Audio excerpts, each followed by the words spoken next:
I know what you're gonna say. No feature before the intro. Yeah, laziness. I'm taking over Lee's show tonight. Lee can't make it. Lee, I apologize. We had the first bit of good weather, did a barbecue, had a few beers, got carried away. Before I know it, it's nearly 9 o'clock. It is what it is, people. There will definitely be a cameo next. Is that what you call it? Cameo? I don't know. Anyway, thank you so much to everybody supporting the channel recently. Don't forget, you can become a Patreon member. You can become a channel member and get those little Tic Tac emojis. Get a few more. May get some more Tic Tacs. Yeah, they only let you out so many more. So many. But without further ado, it's time to talk about some strangers. David, how you doing, lad? Good, man. I'm a little disappointed you didn't have that proper intro. And I know. Lee's just gonna be like, feels pretty amateur hour, really. Yeah. You can tell who the real driving force of your show is. That's my wife.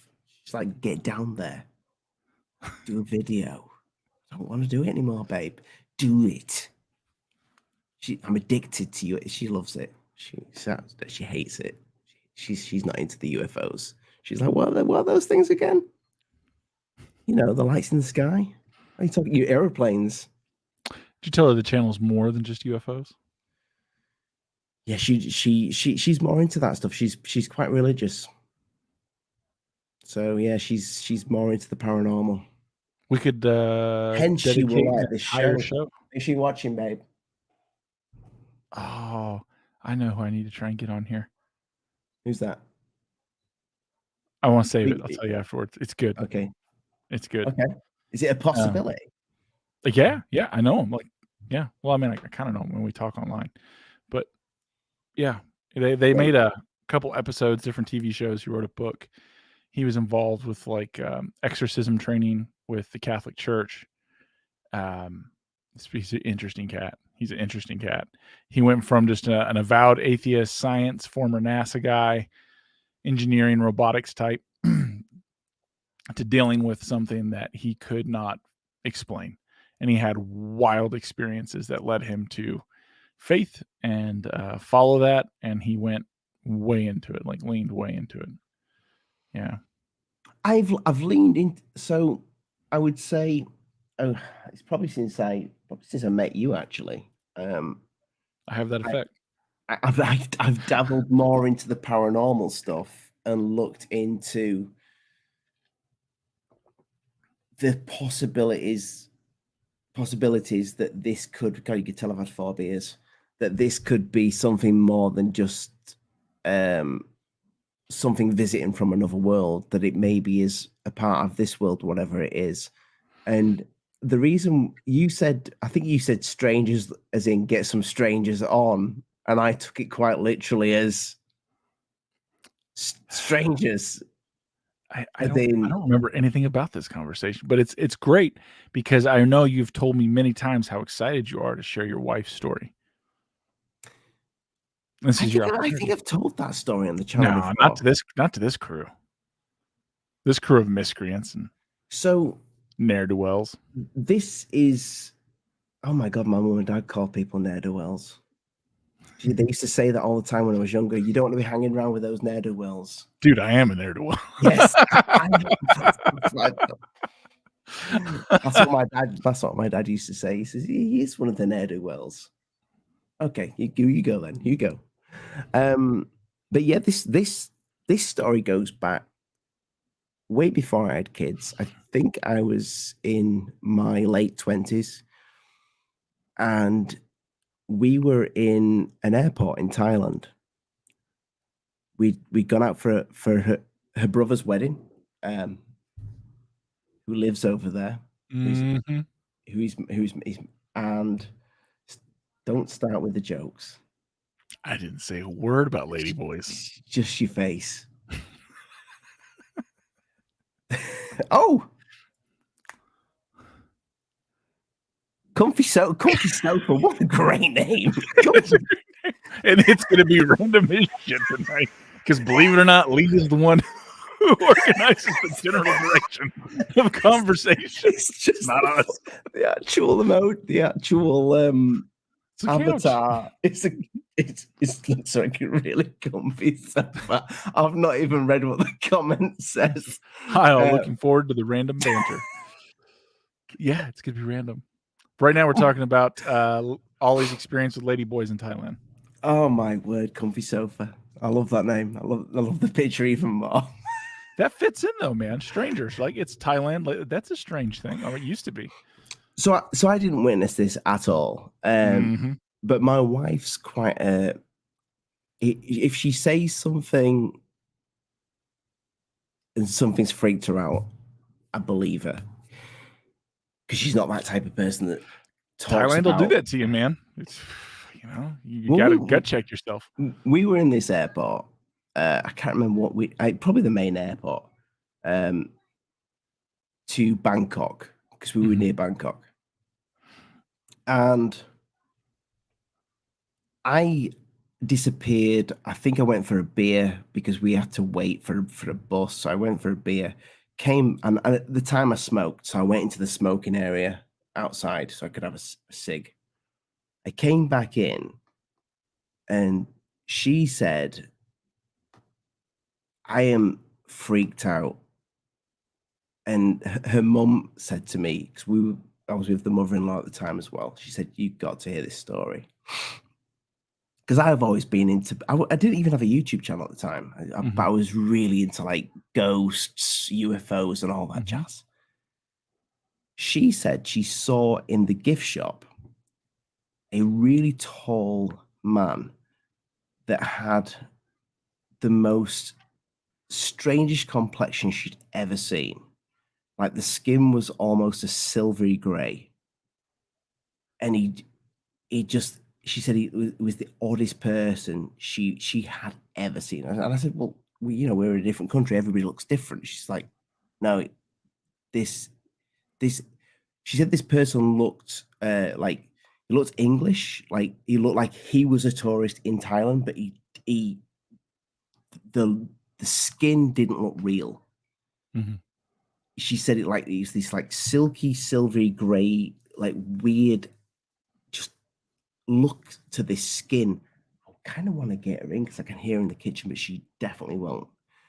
She said, you should definitely ask her. She'll do it. She'll do it. Tell her I asked her. Babe. Just for those watching, I don't know his wife at all. Never spoken to her.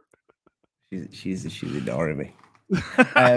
But anyway, she said she looked at this person. She couldn't stop staring at this guy. And she said this guy just gave her a look.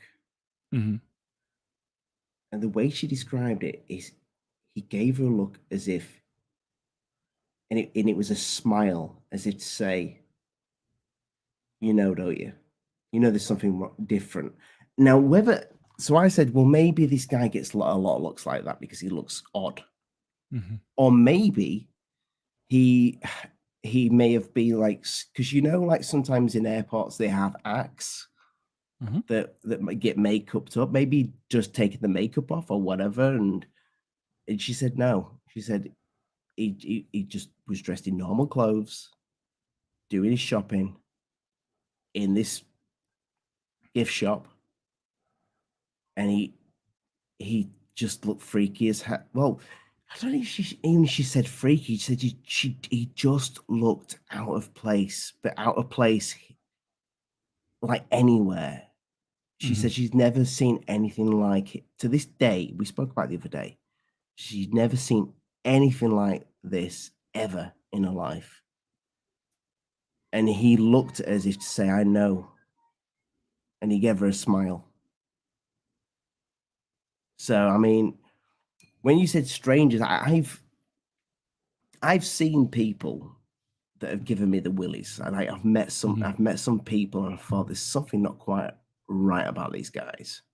I've seen like couples across from me talking, and I've said this all along about, maybe that it is a matrix and there's so many NPCs out there, but this person that she saw really freaked her out because her mum was kind of like laughing. Her mum didn't see him, but she saw this person. It was totally freaked out, but this person, she said, knew she was staring at him, and he looked up and smiled at her. I wish I'd have seen it. I didn't see it myself. She saw that. But that's kind of the only. I know you've had. I have nothing so much like that. A very good friend of mine. He's a Annapolis Naval graduate. Is this the person that I spoke to that didn't speak to? Yeah, and then he kind of made a move to politics. So, but trying to sanitize it, I guess, as best I can. So he's in Annapolis. The video's not out anymore. Yeah, so it's not out anymore. But so he's an Annapolis Naval graduate, which is the Naval College. It's incredibly difficult to get into, unbelievably difficult. And so he was a officer in the Navy. He was a pilot. Very respectable guy. He's a family man. He's one of my very, very dear friends. Nice guy. He's a very nice guy. Are we going to meet him? Probably not. Okay. Yeah, no, he's went into a bit of the public life. He has an interesting story about a bar. I think it's in Annapolis. Could be near Quantico, or it could be in Quantico. Can I just say, some of the old school Alien Addict talk guys will remember this guy from the live videos. But the video's is private now, just because of respect for him. So he used to go to this bar all the time when he was stationed there, and he was doing whatever it is he was doing there. And he used to go regularly. Like, he didn't have any family there. He didn't have anything. It was just him, his work. Every evening he goes to the bar, fucks off, goes to the bar. And they know him well. He's got a regular seat. Like, he's joking with the staff, getting to kind of know him. You know, he's there for several months. And again, he's there almost every night. And he said that he finally got like friendly with the owner, like the guy behind the bar, not just the bartenders who are out front with the guys. And he's like, it was kind of a weird, but this particular friend of mine, he likes to do like reenactments and things like that. So them kind of being in like their cosplay dress or whatever, he found it comforting for whatever reason. And it was like a pirate-esque type bar thing going on. And he said that he was drinking and talking to the owner, and they were kind of going back and forth. And I forget what the joke was. He may never have told me, but he just kind of laughed, and he thought, wow, that's a really odd joke. Like, it's some of the, you're getting to know, and they kind of give you kind of a way off color joke, and you're like, are you testing me, or is that really your humor, or what's this dynamic? And so he said, well, he was thinking about it. He starts looking around the place, and the first time he noticed that they have wood carvings everywhere, like the poles in between that so that they have wood carvings, wood reliefs of pictures. And he just kind of always noticed the picture, but he never really noticed them. And he starts looking at it, and they got different faces, and, you know, like the Green Man and the Horned Goat Man. It's got Pan playing a flute, and it's got like almost vampire-esque type preying on people, like on the molding around the top. And he said he kind of like, this was all over the bar. All over. Yeah, he's like, it was everywhere. It was everywhere. And, you know, he's still, the guy's like going and take drink orders, and he's coming back, and my buddy's sitting there. He's still kind of looking around, and then he starts looking at the wait staff and this guy, and he realizes, man, something ain't right. And he said in his mind, he was like, are these actually people? Like, it was kind of that moment you realize, like, I might be in way over my head. How much did he have to drink? That's an excellent question. I have no idea. Probably knowing him quite a bit. And he said, this is the thing that get him. And he said, the bartender leaned in, and he said, yeah, but what are you going to do about it? I remember that. Yeah. And he's like, what? And the guy, the bartender, the owner, kind of looked at him and just kind of cocked his head. He's like, maybe you should leave, sir. You know, and he paid his bill and left. Never went back. So just to slow down a little bit there, because he didn't say anything. He was thinking this in his head. He was thinking it. He didn't say it, but he was also drinking. But I mean, knowing him, like, he's probably having 2 or 3 a night. That'd be about it. That'd be it. If, I mean, he had a serious job. Like, you're not going to be a functioning alcoholic doing that. No. Yeah. And Yeah, so I always thought that was a crazy encounter. And I was like, "Is that bar still there?" And he's not like, as "Yeah." crazy as the ship. The ship thing was, yeah, that's not so much a stranger though. That's the different thing. This is like, and I've always joked with him, I was like, "Dude, you and I should go back to that bar." And he's like, "I don't want to go back to that bar because it's still there." I want to go. You're going to take us. Dude, that would be like a 7-hour car ride. Oh, okay. Or maybe more. Yeah, it's starting to rain Yeah. here, so you might lose my No, connection. I've never gone 7 hours for a drink. Well, I've driven to Chicago and back for a hot dog. Really? Yep. That must be a fucking grand hot dog. That's all right. Can we kind of repeat the ship thing, or is that like one of the things that? I mean, we can, I guess. I mean, he was a junior officer at that time. He was on a support vessel and part of a fleet, and they were out doing things that they do in the middle of the ocean, maneuvers and practicing whatever.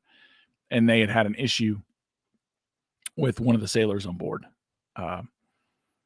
and they basically kind of locked him in, quote unquote, the brig. They chained his ass up, and instead of putting him in his room, like whatever the instance was, and it doesn't matter, had escalated to that point, and he was on lockdown, and in kind of a serious way. Like they quite literally had him cuffed up, and not just like in a room where he can't go nowhere. Like he's in deep shit, and the guy's like, "Well, I'm not going down for this," and he basically told the captain and the crew, which my buddy was on, part of the command staff. He's like, "Well, if this is what you're going to do to me, then we're going to take a long time. This ship's not going anywhere." And the engines shut off. And they're like, "What?" And so they're sitting there, and the fleet's like, "All right, well, we're going to continue to do maneuvers. We're going to send tugs out to like haul you back." And no one, like, this is a big deal, so they're still doing their maneuvers, but they're dead in the water, and they're waiting to get a tug. Like they're trying to get it fixed, trying to get it up. People can't figure out what's going on. And so my buddy and some of the other officers are like, "What's going on?" And they're like, I don't know. Remember this because I remember this. And I was so yeah. And so they end up going down to this dude who remember and everyone thought he was crazy when he made the threat. Like, well, we're not going anywhere. We're just going to sit here because he knows when he gets back, he's done for. Like he's done for. I actually remember what the incident that was. It was pretty fucking serious. But so anyway, yeah, they end up like parlaying with him, and my buddy's one of the dudes. Are like, "Hey man, I get it. I get what you're about, but there's a lot of people on this ship. Like we need to be up and moving."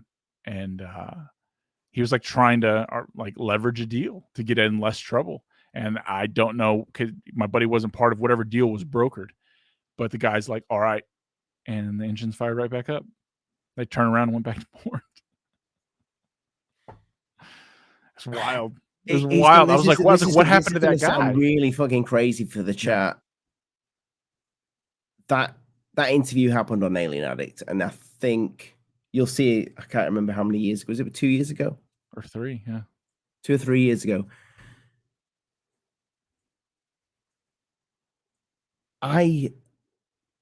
When he told me that, I would.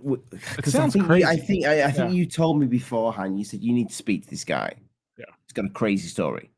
That's a pretty crazy. And I'll be honest with you. When you told me that, I thought, okay, this is going to be just a bit of entertainment. It's going to be good for the channel, a bit of entertainment. It is a good bit of entertainment, yeah. But when he said it, and the way you said it, yep, yeah, and not only that, who he is with the credentials he has, like he's a former naval officer, he's a former pilot, he's a former. But that would he's a guy trusted for command. But what sort of fucking ability is that called? I don't know. Fucking telekinesis or whatever to be able to fucking stop a ship with your fucking mind. Or however he did it. A battleship. Yeah. Well, it wasn't a battleship. It was like one of the, like, so the fleet's big. Like you have your carrier, and then you have battleships, and you have subs. You have a lot of support crew. This is one of the other support ships, that this happened to. And yeah, man. I asked him, I was like, "Well, did you see what happened?" He's like, "No." He's like, "We got back, we turned him over," and he's like, after that, he ended up getting a different assignment and his commanding officer, nobody wanted to talk about it. In fact, they said, this, as far as anyone's concerned, it's never happened. There's no report. There's no, they had a mechanical problem in the ocean and it miraculously restarted and they made it back. And this guy was just kind of hauled off into wherever. The only thing that I can relate to that is, I'm not going to mention the UFO story again because I've told it about a million times on What anyone. UFO? I haven't heard the UFO story. Shut up, you've heard the UFO story. But my dad said, he's always said strange things happen at sea. Strange things happen. Yeah. I believe that. Never been at sea. Not a sailor. I think he did 18 years at sea. Like, yeah. And I spoke to, in my old job, I had a customer, really got along with him, and then out of the blue, and this is, I think I just started the channel. Mm-hmm. He started telling me, for some strange reason, he started telling me about UFOs. My screen has just turned off for some strange reason. That is so odd. Have I gone like a weird color? No. For once, you're not a weird color. My monitor is as the camera still. Oh, there we go. Yeah, camera's still on. Oh, no, now you're back to being orange. Yeah. Maybe I should just turn the monitor off. No, but this guy said to me, yeah, we got to talk about the merchant navy, and he said, yeah, I love it out there. And then I can't remember how we got on to UFOs, but he turned around to me and said, I'm really into UFOs. I've seen loads of crazy stuff out at sea, and I research it. And because of the job that I had at the time, mm-hmm. I never even said that I was into it. And I kick myself a lot for that, because I think as soon as he said, I see a lot of stuff out at sea, I never used to do live shows. Don't even think live shows were a thing. Well, they probably were. They probably where people did the whole Google Hangout things. I think that was the first, yeah. Yeah. But I wish I had just thought, fuck it. It's not going to get me into trouble. I'll give this guy my personal number. Nah. But yeah, I people out at sea, I'm really interested in talking to. There's I know Stu Little, who's in the chat, who is making us who's making a very, very interesting video that will be coming out next week, where he's analyzing the Billy Myers photos as a photographer, because he really wanted to come on that show. He's got a lot of solid evidence there, huh? Yes, loads of solid evidence of just from a photographer's point of view viewpoint. But yeah, Michael Horn would have never spoke to. He didn't want to speak to me about the pictures. Never mind Stu. So Stu's taking it upon himself to. He's the right guy to look at him. Definitely, 100%. He's definitely the right guy to look at him. But yeah, Stu knows a guy out at sea. Hopefully, we're getting him on at some point. That'd be good. Who works on? I think is it Stu? Is it in the chat? Is it submarines? I think it's submarines or an underwater facility. Anyway, that he does something. It might be oil rigs. I don't know. It's under the water. You know, it's under the water. It's underwater. Yeah. And whatever it is. Weird shit happens out at sea. Yeah. I mean, look at we. I think Lee spoke about this quite a few times, where you see old maps and you see like warning signs of giant squid, or strange areas where things have gone missing and all this jazz. I mean, I don't think they just drew that on the maps for shits and giggles. Let's draw a monster there. I mean, you never know. People are people, man. Well, they are, but I mean,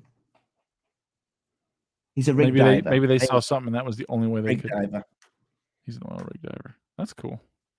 I couldn't do that. I've heard the story, but I don't want to hear it from the horse's mouth, so to speak. Oh, fantastic. Yeah, no. So that was my buddy's. Those are his two kind of strange incidences. I mean, he's got other things that are pretty good, but those two take the cake. I definitely kind of want to go to that bar, but it's still there. You've got to walk in at least, and like, if you're passing by, take your phone in, just do a 360. Walk through, Yeah, and then then walk run the out. fuck out. Yeah, I don't go that way for anything, man. There's not enough reason to ever go up there. Yeah, plus I don't think I can ever go to DC again. Different reasons. You met people that freaked you out, Dave? Have I met what? People that freaked you out? Oh yeah. Other than the woman that we spoke about? Yeah. No, yeah, but I mean, like the people I've met that were off, like By the way, I know some of these stories, but I'll hear them again. No, I mean, well, these you probably don't, but like, yeah, I've met a lot of people that made me uncomfortable, you know, and then later I find out who they work for and what they did. And I'm like, oh, that's why you're a killer. Yeah. So those people, absolutely. Like there's something disconnected. Like they're not human. They look human. They're not, you know, humans have some empathy, some emotion, and I've unfortunately met several people that do not. That is just not something that's in there. Yeah, I've heard that. I thought it was higher though. I believe it's that low though. You know, oceans are vast. Yeah, I've met interesting, like in a kind of a paranormal, unexplainable way. A lot less. A few.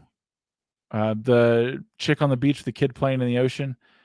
That was the most like fight or flight I've ever been. I've been things like, something's off about this person. You messaged me exactly when, well, kind of, was it just after that had happened? I think it was just after that had happened. Yeah. Like, so for different things that I've done or been a part of, I've met a lot of interesting people. I mean, who hasn't, right? Everybody has. It's just mine's a different scope, I guess, of people, different sample size. And they tend to be surrounded with weird people. So I've met lots of weird people that I was uncomfortable. I'm not shaking your hand, or I don't want anything to do with you. Don't speak to me. Something's wrong about you. I've never had that fight or flight response until the chick at the beach with her kid. I mean, even when I was in Europe and I kind of, whatever that was, mesmerized by that blonde chick. As crazy as that sounds. That wasn't a fear thing. The other guy that I was with was very uncomfortable. He was just terrified. Yeah, he was terrified. He still, I mean, I think that was a big part of we don't really talk anymore. But that's fine. Things change. But no, the beach, man, her and that kid playing in the ocean. So for those who don't know the story, during the lockdowns, my wife and I rented a place in St. Augustine. It was a huge home on the beach, just with other huge homes. You know what I mean? It was, they're like little private-ish access beaches. No one was there. We got a fire sale on the rental. So it was like, yeah, why not? And at the time we were there, there was like a advisory to not get in the water because the seas were rough or whatever during the day. And that night it only got worse. And I have interesting like little toys for different reasons. And so I have some night vision, excellent quality night vision. And I took that out there and I was just like looking at the ocean breaking at night. And if you've ever seen something like that, it's gorgeous. And the whole beach is dark. You can see the glow in the night vision of security cameras from the different houses where that IR light pumps out. But like looking out at the ocean, there's just nothing there, and there's a cloudy overhead. And I'm looking down the beach, and way down the beach is like,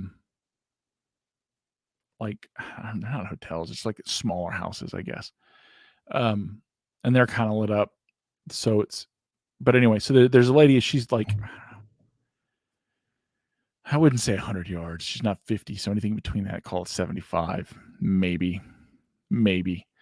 Depth perception's pretty off in those things, but 75 and in, she was, between 50 and 75 would probably be accurate. But again, I'm remembering a memory, so whatever. And I'm up at the top of this dock that has a stairwell that goes down to the little beach access, and the water's right there. And there's just a little bit of beach, and it's just these waves crashing and sucking out. And earlier in the day, when it was much more calm, I'd stepped in. I could feel it just trying to pull my feet out. And I was like, whoa, okay, kids, we're not here. We're staying in the pool today. Yeah, I've been in that situation. Yeah, you're like, this has got like, some pull on it, man. especially with kids. Yeah, it's not for them, man. And I'm a large man. I'm a big dude. I'm not someone who's helpless. And so I'm just kind of out there just admiring the beauty. And I see these people down there. And I'm like, huh, that's it. And the kid is out in the waves. He's jumping. He's playing. She's kind of on the beach with the waves like crashing at her feet. And if you've ever been in that, like as the waves hit you, it's like you just kind of sink into it, right? It's sucking you into the sand. Like the sun moves from your feet. Yeah, your feet and none of those things were occurring to me. I'm just thinking, wow, that lady's out there and she's playing that and whatever. And again, I got nods on, right? So I'm black. I'm dark. You can't. I wouldn't stand out for any reason at all. Because I don't have any lighting anywhere near behind me other than IR. And not only that, the docks to the houses. You're looking in with night vision goggles. Yeah. Because that's what I took them out there for. Is I was like, I'm going to go look at. I told my wife and kids, like, I'm going to go out there and look at and they're like, all right, whatever. That's weird. It's like, I just don't appreciate the beauty. And yeah, so I'm not lit behind or anything, and the house is a couple dunes back, right? And we're like the only ones on the beach, so our house is lit up. None of the others are. They're dark. And as I'm sitting there and I'm watching her play, or not watching her play, I'm watching her son, and like, and I say it's a boy, but even now when I think about it, it's like, how did I really know from that far? But I knew it was a woman. I knew it was a boy. I knew it was a woman from her because the wind was whipping and I could kind of see that outline, and my set's very good. It's very, very, Ollie will see it when he gets to come out. Maybe we'll do a video with it. But they look incredible. Yeah, I mean they're not cheap. And so I'm like looking down there and I'm like, huh, all right. And then it's just kind of running through my mind. I was like, wow, that kid is. And I'm still looking at him, I was like, did you feel like you wanted to say something? Like as a dad, that's what started to click in my head. As a dad, I'm just like, that kid's out there in the ocean. Like, I wouldn't be out in that ocean. And it kind of dawned on me, is like, one, how is he doing that? If I was out as far as he was, which would be maybe to my thighs, I wouldn't stay on my feet. I wouldn't stay on my feet. I would be struggling. Like, it's a lot. Like, they're crashing hard. They're big swells coming in. And he's just jumping around. And I'm like, it's no thing. And she's up there. And I'm like looking at her. And I'm kind of noticing, like, you're not getting sucked down. Because, if you stand on the edge like that, every so often you're moving and pulling back. And I'm like fixing the aperture and like, well, let's take a better look at this. And I can just kind of see her turn, and he stops jumping and he's looking. I can tell, like, they're looking at me. And the first thing I do is I flip the nods, because I got like a helmet, and not a helmet. It's a head skull crusher, and it's mounted on. I kind of whip it off my head, and I'm like, oh, I didn't realize, like, I'm coming across creepy here. And I'm looking around. I was like, I'm totally blacked out. I can't see them now. Right. And all I can think to myself is in the back of my head is telling me, you need to fucking run. And I'm like, no, I'm not running. I'm such and such. I'm not doing shit. Right. Like, it's going to be your day. And then the voice at the side of my head goes, that's what every one of the missing 411 probably thought before they never went home. And I was like, oh shit, that's probably right. I didn't even throw my nods again. I just clicked my red light, put it on the dock, and it's like a child running down the dock. And I mean, I ran. I was running. I got in, slammed the door, locked it. I went around, did a quick sweep, check all the windows. Several of them were unlocked, locked them all, locked all the doors, pulled all the blinds, killed the lights, put all the kids to bed. It's about that time anyway. And my wife's like, what's wrong? And I'm like, and I was asked her, because I travel with a security case. And I was like, security case in the hand. She's like, yeah, I just brought it in. I was like, great. I go over it. I set it up in the hallway. I'm like, all right, this is it. Like, I don't know how this is going to play. And she's like, "What's wrong with you? Why are you like this?" And I told her, I told her what I just saw. And she's like, "So some woman and kid, like you're creeping on them?" I was like, "I'm not creeping. They're the only people on the beach. This is fucking weird." And I was like, and I was like, it has like a 5-foot crest coming out there. Like these waves are massive. And then she starts clicking in her head and she's like, "Oh yeah, that doesn't make any sense." And she's like, "He's just playing in the ocean?" She's like, "You didn't say anything?" He's like, I was thinking about it, but they're playing in the damn ocean. It's not tugging them out. They're totally unconcerned. Not only that, they're in the pitch black.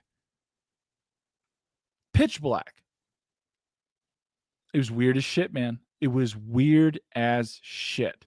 And the next day, it had gone back. Did you see any features on them? Other than like whatever she was wearing, like if you go to those areas in Florida where it's kind of more money going around, you see these women, especially even now, and then wearing these like shawls over their like bikini type things. They're very flowy type robes.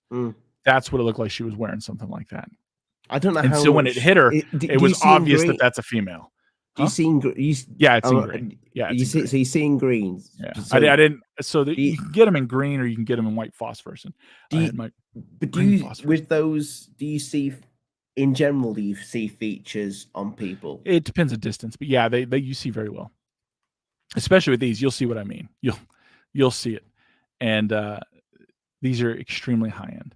But yeah, man. No, no. It was all clouds and no moon. All clouds, thick clouds, and all moon. Yeah.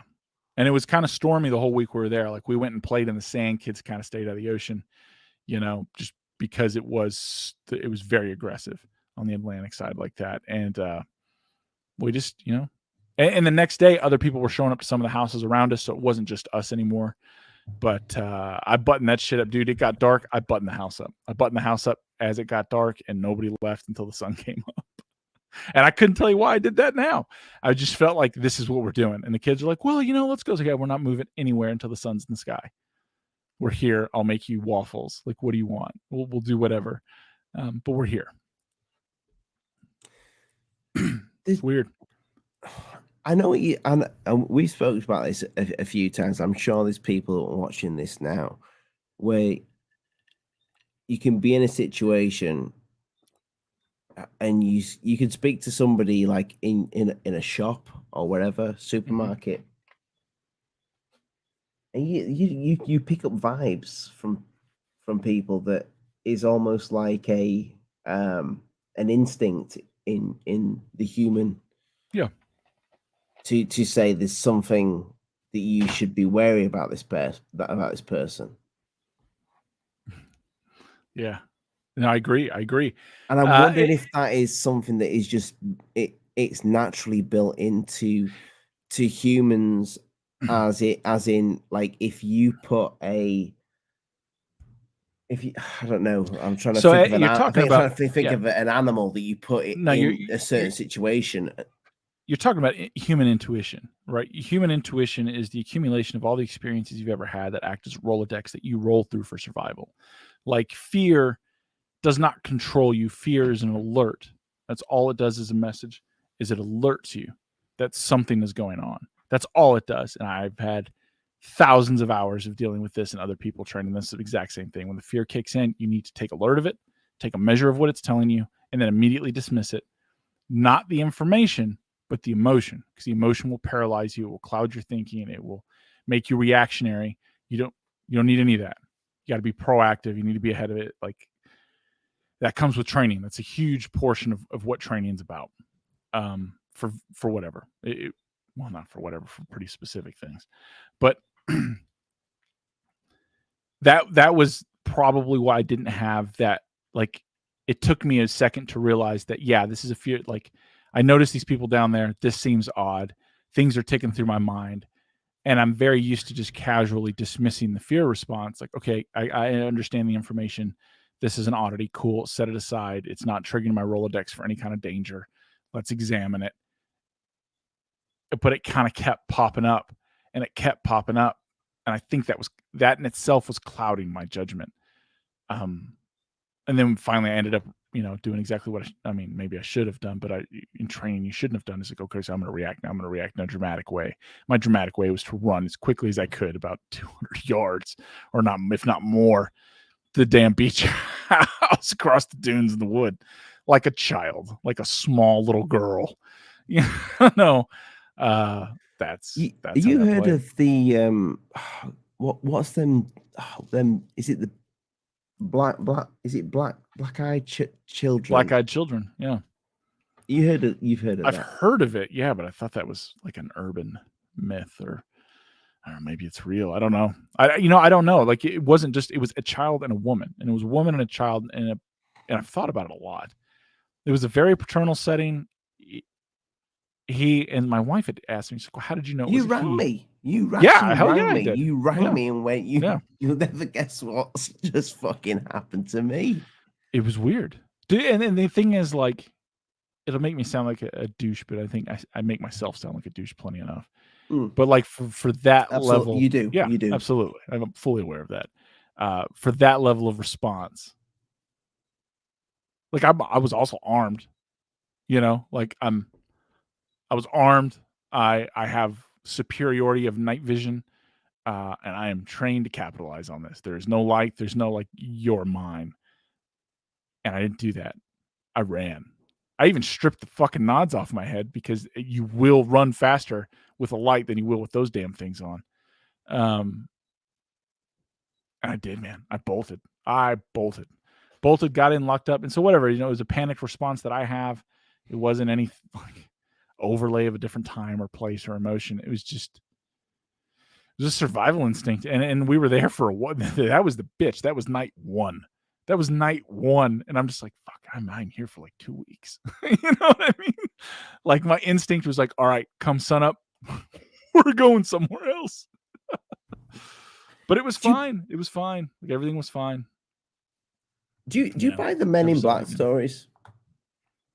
I don't know. Like the government sends someone to shut someone up. Yeah. But No, they I'm wouldn't do it talking like in a bizarre way. Yeah. I'm talking about the weird ones when people talk about weird people that look not odd. human. Yeah. That are telling people to shut up. I try and understand, what would the purpose behind that be? You know what I mean? All you're really doing is already had a reinforcing, weird situation, then and you're making it weirder. Yeah. So why are you doing this? Like, there's, without giving too much of myself, like, if you wanted someone to shut up and you want to get a message across, there's a right fucking way to do that. 100% of the time. 100% of the time. You go to them at a public place with a restaurant, you sit down next to them in a friendly way, or a bar, and either on your cell phone or print it out, you have pictures of their kids at school or where their wife works. And you'll get their attention. It's fear in a way that, like, get to you anywhere. Yeah, you don't need to send you don't need to say any looking creatures onto the house. No, you don't need to send some weird dude in a theatrical way. Like, that's not, you send a normal looking guy who's overly friendly, who has personal details that nobody should have. And then, hey, maybe you fucking stop talking about this. Have a nice day. You never saw that. What? I was just saying that person would just need to say, you never saw what you think you saw. They wouldn't even say that. Like, they would be, I promise you, they would be overly friendly. They're overly friendly. When a message is made, they are overly friendly the first time. And that overly friendly is what makes you unsettled, because the person comes across like someone who's schooled in violence, doesn't beat their chest or berate or talk shit. They don't work up to something. They can just do a thing and they'll do it. And when that choice is made, and you'll see there's some of the most polite people on the planet. So when someone like that is sent to you, they're polite, they're kind, they're unassuming. Something in the back of your head may scream, this person is dangerous. But for whatever reason, their mannerisms and politeness disarm that, and you ignore it because you're like, I don't want to be rude. More people get killed for being afraid to be rude than anything else in this world. More people are victims because they're afraid not to be rude. But I get that. I especially being a Brit. Yeah, people are like, And that's the dangerous. You got someone delivering a message. He's going to be polite. He's going to, show you a picture or have a piece of information. And you're going to do whatever he says. You're going to do whatever that guy says because he can reach you anywhere. So you don't buy the Men in Black thing, the weird creatures. It doesn't. I don't, because it doesn't make sense. It doesn't make sense, man. Like, you're doing it in a theatrical way with something that's already a bizarre experience. In no time ever has it shut anyone up. You know what shuts someone up? You slash their tire and force them to change that tire. So when they're late picking their kid up at school, you're there, the same guy from the diner who had pictures of his fucking kid. That's how you remind someone to shut up. And that's how it's done. It's not someone with shaved eyebrows and a head in a black suit and a 1955 Lincoln. You know what I mean? Like, none of that makes sense. I think you said this offline with me and Lee a few times about Bob Lazar. You said, he tells a great story. He tells it well. Yeah. But if they wanted him dead, oh, he'd be dead. He'd be dead. Yeah, he'd be dead.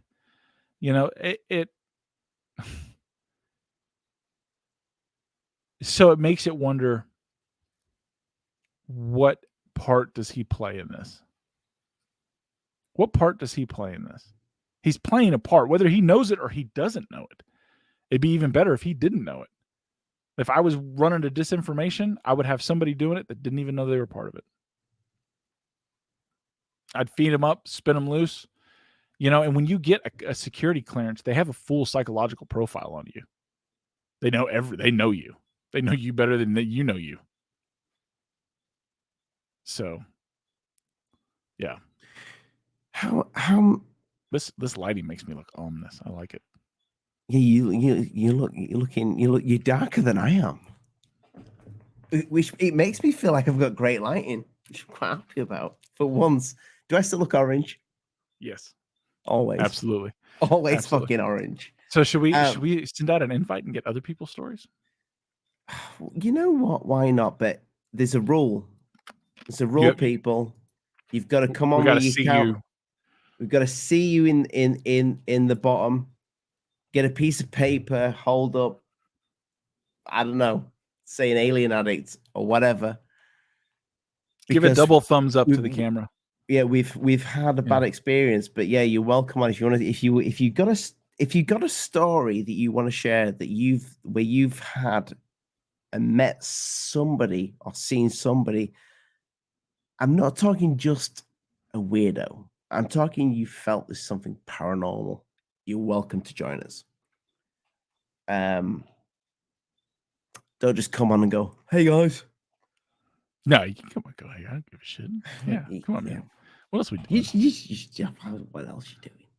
Or if you got, personal questions for Ollie. I don't answer personal.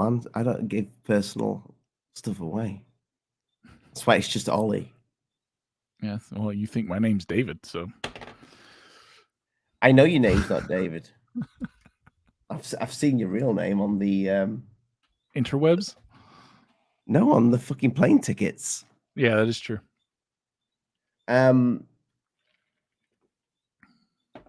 I get why we call you Dave, though. I like it. It's clever. The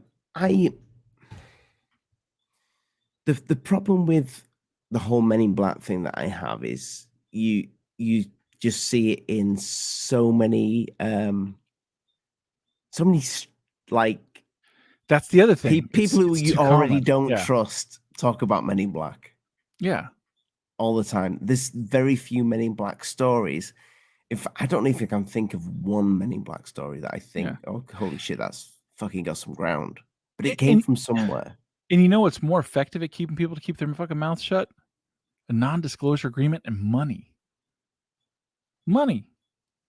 Everybody's got a price, man. Everybody's got a price. Have you Fuck yeah, I got a price. Hell yeah. I have a price. You betcha. You betcha. I have a price. To do something immoral? Oh, to do anything almost. Almost. That's who I am, man. I don't. I know. I know you. Well, I say I know you. I hope I know you. I'm fucking going to stay with you. But I mean, I don't think everything has a price. No, I mean, like, there are some things that are just never going to happen. Like, I'm not going to hurt kids. It's not it's not who I am. It's not in me. I can never force myself on anyone. It's a physical non-starter, really. It's just, it's not my thing. But the thing is, there's plenty of guys who that is their thing. But do you mean people? Are you saying that people can do some fucked up shit for a lot of money? Yep. And just put it to the back of the head. Oh yeah. And it's easily done. Yep. You see, that's the thing is, you can't get a normal person to do that. You have to have someone with conditioning and training to put things to the back of their head. So they compartmentalize it and they throw it in the back, and you just don't think on it. I know. We did this on Must See Audio when which is still on Lee's podcast. Mm-hmm. But you've warned the UFO community a few times when you've been on Lee's podcast about Lou Elizondo. How dangerous do you think he is? I mean, as much as anyone. I don't think he's like a super assassin or anything. I think he's someone who will do things for money. I think he does believe in God and country.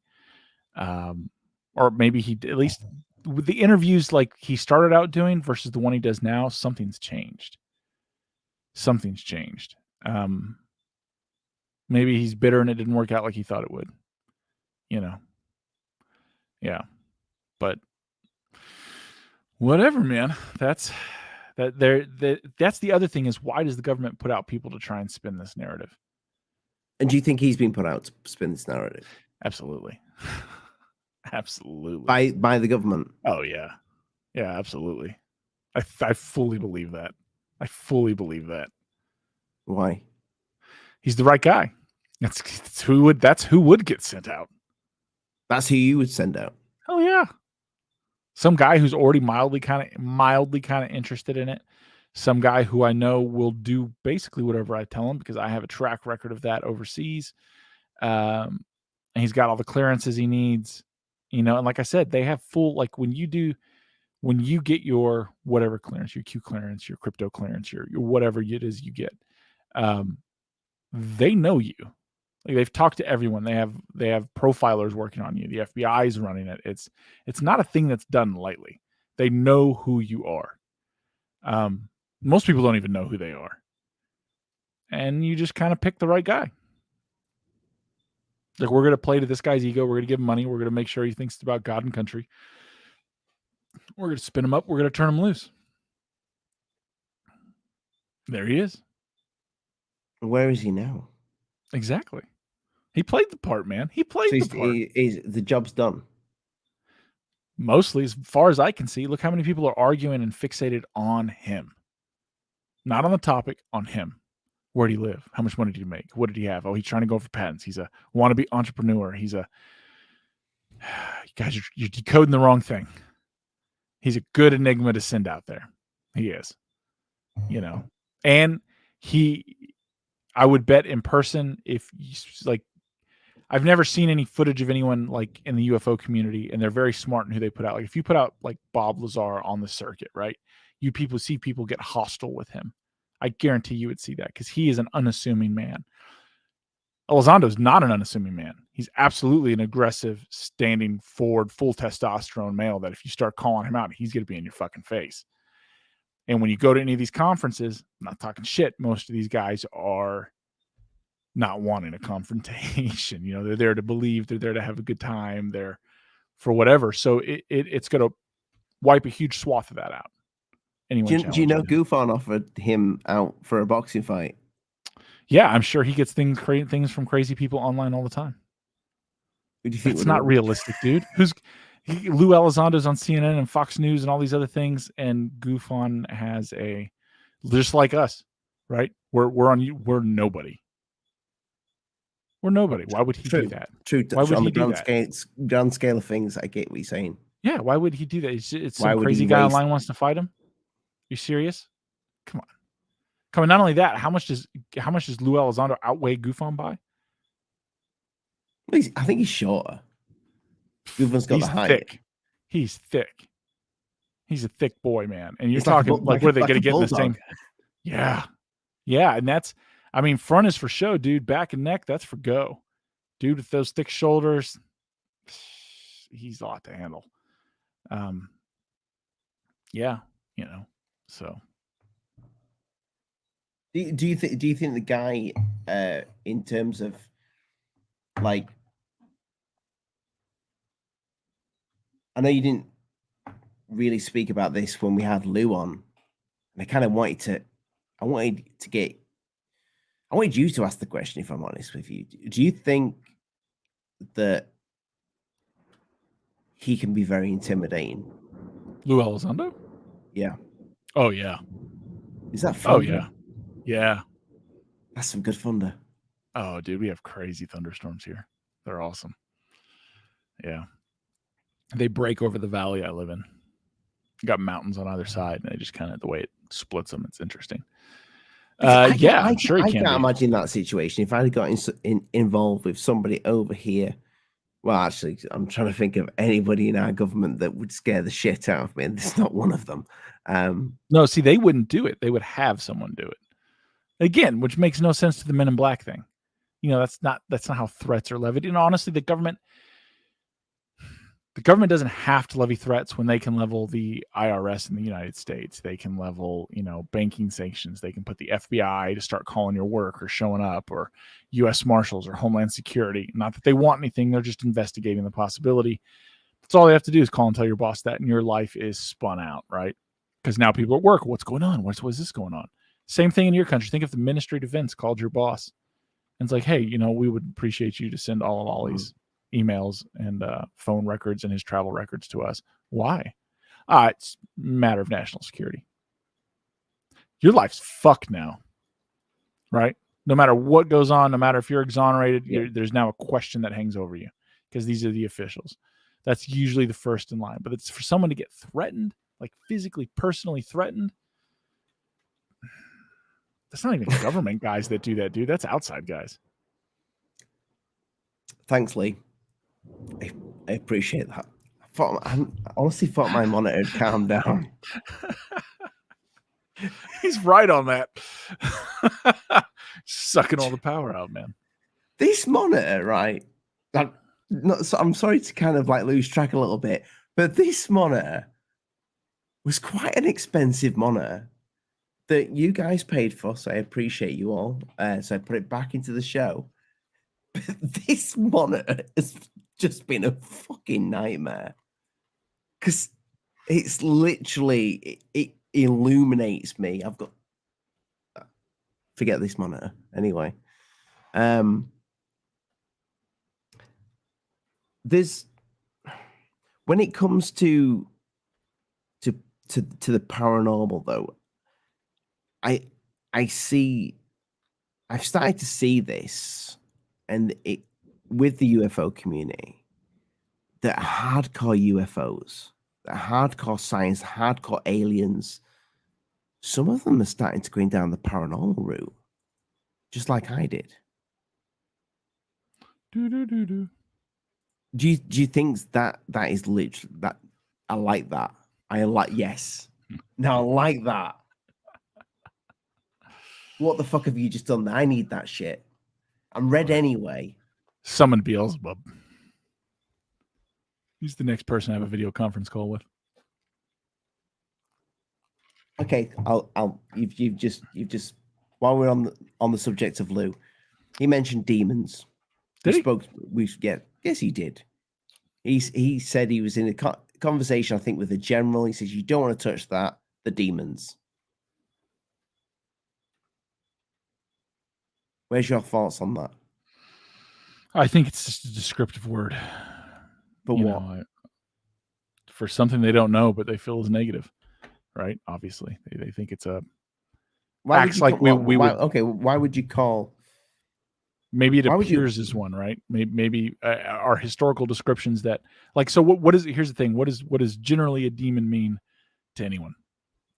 What would you think? You think? By the way, you need to come on all the time now with that red, just like this. I love it. It was great. It's my lucky I- hat too, man.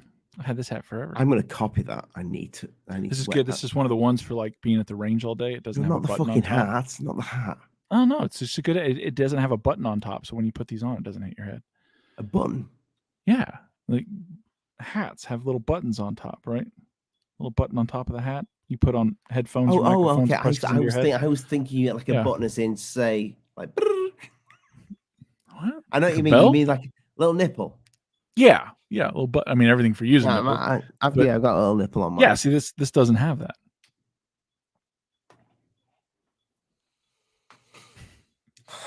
You're so demonic right now. I just want to get onto demons. We should have someone come on and talk about something. Where's all the courage Put in the the chat, link man? in the chat. Maybe Lee will come on after he's finished with his dad. That sounded really bad. Yeah. Lee's having a daddy day night out with his dad, which is nice. Yeah, that is. That's really cool, man. It's sweet. It's cool. I'm jealous. Yeah, Dad, if you're watching this, should like you some more. Wow, let's get into that. No. No, but seriously, anyone listening of the 40 people, jump on in, man. We don't bite hard unless, you have a safe word, then we'll see where it goes. Speaking of biting, I'd love to do a show about vampires. I'd love to get somebody on that genuinely believes in vampires. You could get someone on the show that believes they're a vampire. Yeah, that too. I bet we can make that happen. If you believe you're a vampire and you're watching this right now, let's have you on sometime. Maybe not in the next 5 minutes, but definitely in the next 5 minutes. Even better. Yeah, come on. Seriously, I demons. If you think you're one of those. No, but you must you've been looking into this I subject must. now for years, but only UFOs for the last 4 or 5. Yeah. Okay, 4 or 5. And demons always gets kind of mixed in with the subject of UFOs. So just go balls deep. Do you think it's part of the same thing? I mean, I don't know. I genuinely don't know. But do you believe in demons? Oh yeah. As in fucking horns. Yeah, I believe in non-corporeal entities that despise us and take advantage of opportunities and can inflict various things. Yeah. 100%. Storming hard now. It's hailing. Oh, I thought someone was coming into your room then. No, that's hail. So we have this is the third floor. This is where you guys are going to stay. So we have skylights all around. I got flags on them to dole it out, and I can hear them hitting everything. It's going good. I got the windows in the front open too, so I'm getting some 4D sound here. Oh, it's my lighting. No, seriously, man. Seriously, those demons. Those specific ones. Yeah, when it comes to the subject of UFOs, do you think there's a link? I think there could be. I think it's a possibility. I mean, what is a UFO though? Like that's the thing is the terminology. A light in the sky. A light in the sky. So it's a light in the sky. That's all we got. I have no idea what that is. I'm not going to start calling it one thing or another. I don't try to give too much of any of that stuff place in my mind or my heart. But there's evil in the world. Is it all because of the devil? No, people are fucking horrible. They do horrible things. They don't need a reason. But is there evil like that? Yeah, I believe that. The guy I want to get on, I bet I could too. I'm gonna try.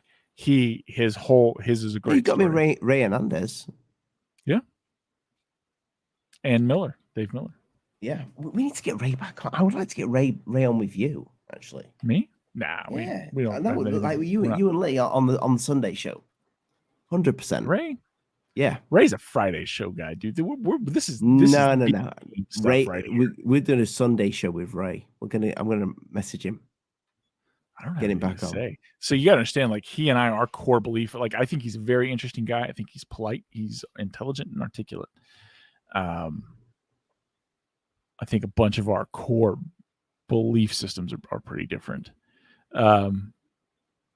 That's why he's better with you guys. I mean, I would just be respectful and let him roll on his thing. It's usually what I do if I'm disagreeing with someone. But you got on with him the most out of any of the people that Yeah, you met, he seemed to me to be very genuine. Of all the people I talked to, he seemed to be very genuine.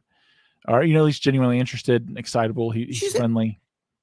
I find him interesting. I'll tell you He is interesting. The reason why he's not really on the hard sell, as far as I can see, other than like a few books that, from what I've heard, because I've not read them myself, he's done quite a lot of data, a lot of data, asked a lot of questions. Yeah, he's doing real studies. Yeah, I mean, and I would think more of this community would be taking that, like he's taking people's accounts, people's sworn testimonies. So for the chat, Ray Hernandez is a guy that has he had an experience in his garden with a fucking UFO. Yep. That was turned him from an atheist to a believer in God. Yes. And he does studies now all across the world to find out everybody's different encounters with whatever it is. He puts them all together. It puts all the data together and looks for the ones that kind of match up. Am I right? Am I explaining this right, Dave? Something like that. It's about right that, yeah. We need to get him back on. I like that. BlackStar lives in a tin can. So yeah, it was loud, man. I know. And the thing is, these ceilings are pretty high, so it was hitting hard. Oh well. When Dave says we're staying on the roof, we're gonna get there, and it's gonna be this nice, beautiful van. He's like, "Yeah, you're on the roof." Oh, Lee's in the chat. He is in the chat. Let's notice that. You like it? I like this lighting. Yeah. It turns Ollie on. No, I think we all need to go red. Dude, I'm disappointed. Last time we had a couple people jump in. We've had nobody jump in. Well, maybe, I don't know, maybe people are shy. Why would you be shy? We're very friendly. I mean, we might be a little sexually aggressive. It's probably because Lee's not here. That's fucking it, dude. You can't say that online. He's listening right now. I know he's listening, but people are open to Lee. Yeah. Yeah. I'm pretty easy to dislike. I get that. It's my gift. It's just you're probably scary right now. You got a bit of red going on. I can change that. You've got some very to the naked eye, people might think this with the serpent with the snake on the poster with the eye in the middle. That's because they don't read it. Gotta read it, man. Gotta read it. It says government is like a video game with snakes on every level. You didn't even play video games. I don't play video games, no. I don't play many games. That's a good thing, mate. Hell. I play verbal and emotional and manipulative games. All the time. Sometimes just for shits and giggles. I don't even have an end goal. Just fucking with people. So the Sunday show, with the idea behind strangers people. Let's get some strangers in. Yeah, that was kind of I about get that. It. Some people don't. Oh, the green, yeah, that's a bit Mulder, it's a bit moldery. Mulder's very alien, I think, right? Yeah, I like the green. I like anything but my fucking orange fucking monitor. There's nothing you can do about that as long as the camera's showing your face, though, man. I don't know what to do. Literally, I keep thinking about turning my desk facing that wall because I've been kicked out of my office years ago. So if anybody remembers Alien, it used to be in my son's bedroom before he had that bedroom, and he was a tiny baby, like in our room in a cot. But lo and behold, Yeah, I don't know, man. There's definitely weird people. There's people that give weird vibes. Most of the people I get weird vibes from are usually around politicians. Not necessarily the politician themselves, but the people around the politician. it seems though like you'll hear the like the Stephen Greers of this world talking about names, naming people, dropping names, and all that jazz. And they talk about these bad people.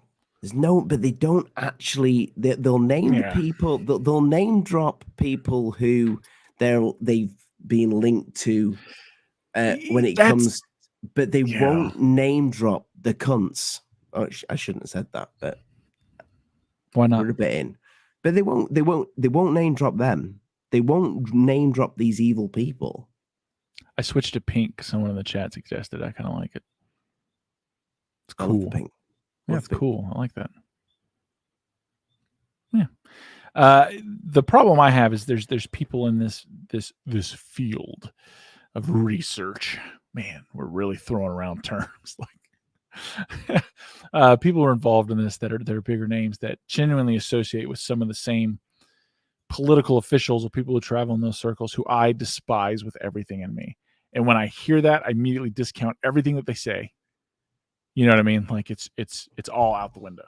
Dave, we have comfy sofa. Let's do it. Just to show you you're the real comfy sofa. I think you've got something blurring you out there, which is fine when you come on. But just for you have seen him though, right? Sake, not yet. No, just kind of give us a little like. All he needs to see you, bro. Put something there just to say. I won't see you. Don't worry. It's the real coffee sofa. Okay. Yeah. Put your blind back on. There we go. I have no control. What's up, Comfy? Are you a guy or a girl? Hi, can you hear me? I don't know. I've never done anything like this before. I'm gonna assume it's a guy. Mate, you've literally got the greatest YouTube name. That is great. Yeah, I got that 25 years ago as my email account. Oh, I thought you meant the sofa. Yeah, no. Well, I had that for 30 years. I got the account because it was when I'm not going to say obviously which service that opened at the time, but I was actually sitting on a really comfy sofa and I couldn't think of any other name for that's awesome, man. So it's it's kind of stuck sort of thing. So I don't think a name has quite tickled me as much, especially when I looked at the profile picture. Well, it's funny because whenever I've been for a job, like a job interview, and you put your CV in or something like that, and they always say, you'll see those sort of Barclays Bank adverts saying, don't use a stupid email address because you won't get taken seriously. And every time I've put my CV in, they've gone, oh, your comfy sofa. You see, so it's actually turned out to be quite good. And that's got you the job. Well, yeah, probably could do half the time, yeah, I suppose. But yeah, so stories. Sure, man. This one's not really. Are you from the UK? No, he's clearly from Alabama. Leave him alone, Ollie. Yeah, from down south. Bristol. Yeah. And it's kind of actually what kind of got me started in all of this kind of thing. Was I used to work in this is the oddest story ever. I used to work in wire mesh a long time ago, like 30 years ago, because I'm sort of like in my 50s now, and I used to. It's very difficult to describe, but when you work with things for so long, you know what's what. So, like, I could pick up, say, for example, like if you picked up a T strainer, for example, I could tell you that a T strainer mesh is what's called an 80 mesh 64 gauge. So I can tell by feeling mesh at the time, not obviously much now, what meshes are what, how coarse meshes are, what they're made of, and things like that.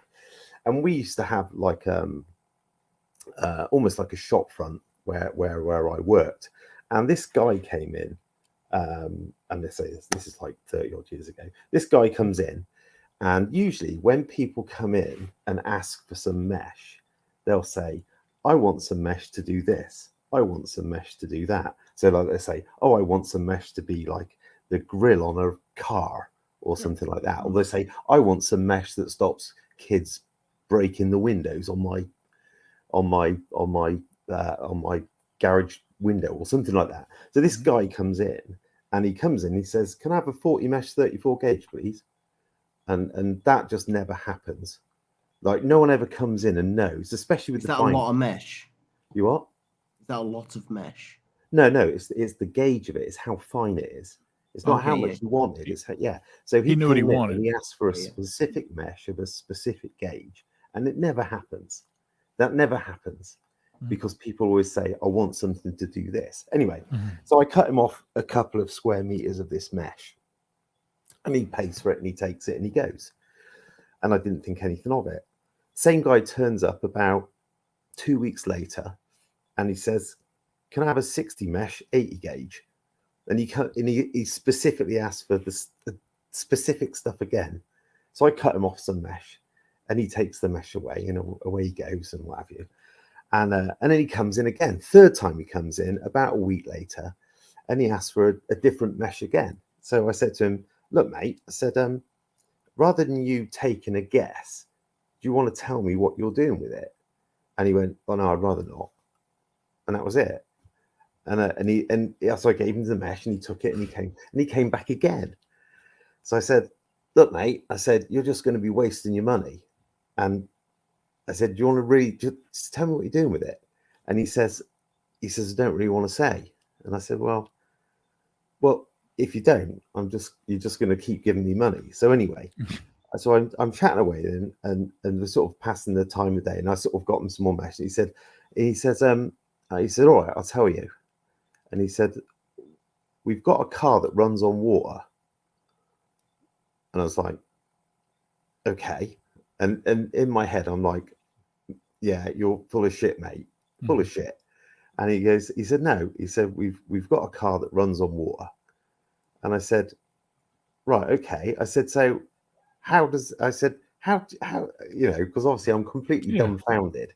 And I'm like, this is obviously going back then when I've never had exposure to any, So he says to me, we got this car that runs on water.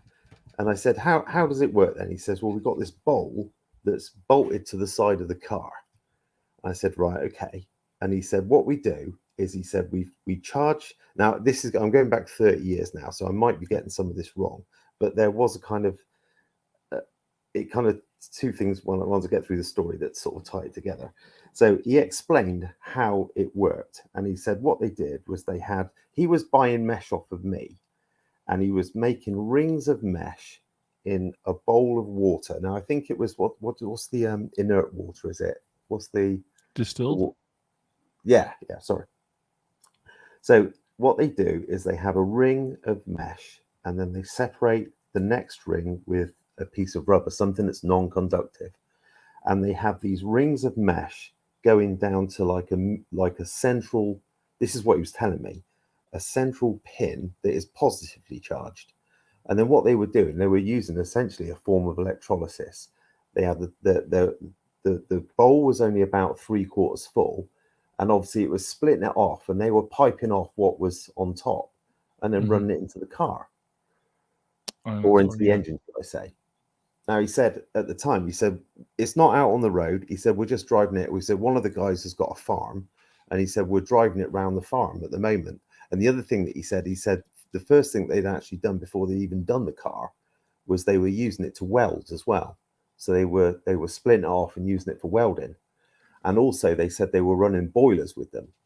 Now, he kind of got a bit cagey towards the end of the conversation, because he said that he kind of finalized, and he said, I don't want to talk too much about it. He said, because there's about 4 or 5 guys around the country, and we're all sort of working on the same thing, and 4 of them have been broken into. Their houses have been broken into. He said nothing's been taken. Simple as that.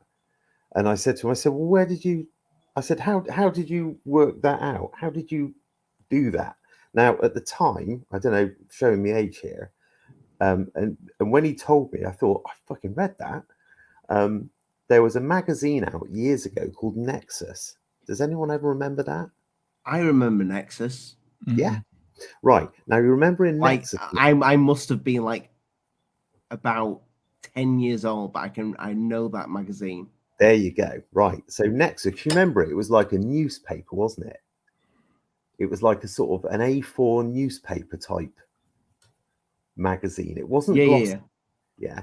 And in the Nexus magazine, there was a couple of pages called New Science. And that's where they got the design from. Because in the New Science, because I remember seeing it, because Nexus was out and it was bi-monthly. So it was like every couple of months. Yeah, remember? I think it went. I think it went to like mid-90s, didn't it? And then it stopped. Is that am I right by that? That's yeah. So there you go, and that's where they got the design from, and that's what they were running their car off of. And I never and when we had that conversation, he disappeared and he never came back. Never saw him again. And no word of this car that runs off fucking with hydrogen. Yeah, that's that. But apparently, what they were doing was one was heavier than the other, and they were piping it off and using it to run the engine. And that's what he told me, sort of thing. It wasn't on the road. He said, "Oh, we were driving it around a farmyard or something." There's one guaranteed thing about that now: those guys are all dead. He was really when he was saying about the fact they'd been broken into, you could tell in his voice he's nervous. And that's what started me down this whole road, sort of thing. And I've seen it's funny because I'm going to probably digress a little bit into just sort of unexplained UFO stuff. My wife's asleep upstairs at the moment. If she heard me saying so's mine, mate. Oh, mate, honestly, I'm the tinfoil hat of the family. I really am. But the thing is, you fit right in here, mate. Oh, mate, honestly, right? I'm not joking. I've got some photographs on my phone, and if you've got an email address, I don't know if you've got like an. I'll send it. Yes. I'll bang it up on the screen for anybody who wants to see it. There you go. Ah, right. Okay, I'll see if I can find it on my phone. It's just Alien Addict, and just add UK because some other twat had already taken Alien Addict. So. Yeah, I have the other one. Was it you, Dave? I'll just obviously I'm trying to do like a bloke now. I'm going to try and do two things at once: talk and send the photograph at the same time.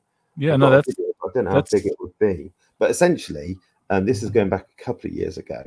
We were out the back having a barbecue, middle of the summer, and even now my wife tells me I'm full of shit. But there you go. So is mine.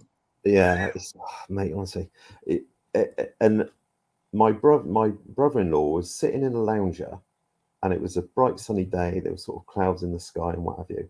And he's looking up because he's sat back on the lounge and he's just looking vertically directly up. And he went, "What's that then?" And there's this literally just a dot right above the house. I mean, it was really, really far away. And I took a photograph of it with an SLR telephoto lens, and it was on maximum zoom. And you'll be able to see the EXIF information from it. So you'll be able to see exactly when it was taken and what it was taken with. I've got to try and find it now. And this is trying to do it now while I'm... Right, so I do that. Well, we appreciate you having the courage to come on. It's a very weird and difficult thing. That hydrogen story is amazing. That's amazing. You like that? Yeah, I do. Like that? It's absolutely. That's the type of stories we want on Alien Addict. That was the strangest thing ever. It was strange because it tied in with exactly what I'd read in that Nexus magazine. And all they'd done is just gone and read that magazine, obviously got to the news science part and thought, fuck it, we'll have a go at that. and away they went. Yeah, that guy hung himself on a doorknob. Yeah, accidentally cut his head off while shaving, sort of thing. Yeah. There you go. So if autoerotic asphyxiation gets a lot of them. I mean, it's proven you can run fucking cars from water, but it's like the thing is though. I mean, I did say this to a friend of mine the other day. I said, you do realize, I said that the free energy thing is probably there, but we were just talking about like nothing to do with the UFO chart or anything like that. And I just said it's we were talking about fuel prices. I said the 300 is probably there. I says we could probably run these fuckers on fucking hydrogen. It's like, what's that? I was like, it's essentially water. But then he came back to me and said, well, wouldn't we run out of what? Well, yeah. No. That's what I said. I said I don't think so. I think We that's won't. and We that's will not something run out that of oil. naturally the Earth redoes its thing, doesn't it? Even the process of burning it, you're just creating it again. Like it's See if you've got that email. Just it's as I say, Okay. it's very Cool. it's not very spectacular in the sort of scheme of things, but it was, and that was, if you got it, that was above our house for 25 minutes and then it disappeared. What, just still like that? Yeah, absolutely still. But it just doesn't look like anything, but it was there. Did it move from that stationary position? No, completely still. How windy was it? It was a windy day, but whatever it was up high. And it was really high. Ollie, the rest of the class would like to see. I'm bringing it up. The reason why I asked that, I have to ask that because there's a lot. I filmed balloons before. Hand up, I filmed a balloon. Yeah, well, that's ironically that's the reason why my wife said I'm absolutely full of shit because it's a weather balloon. I said, well, why didn't it move then? Let's have a look at this. You got it? This is what we're trying to drive the Sunday show to, I think, is bringing people on. It's a lot more interesting things than just listen to us rabble and make fun of each other's sexuality. There we go. Can you see that?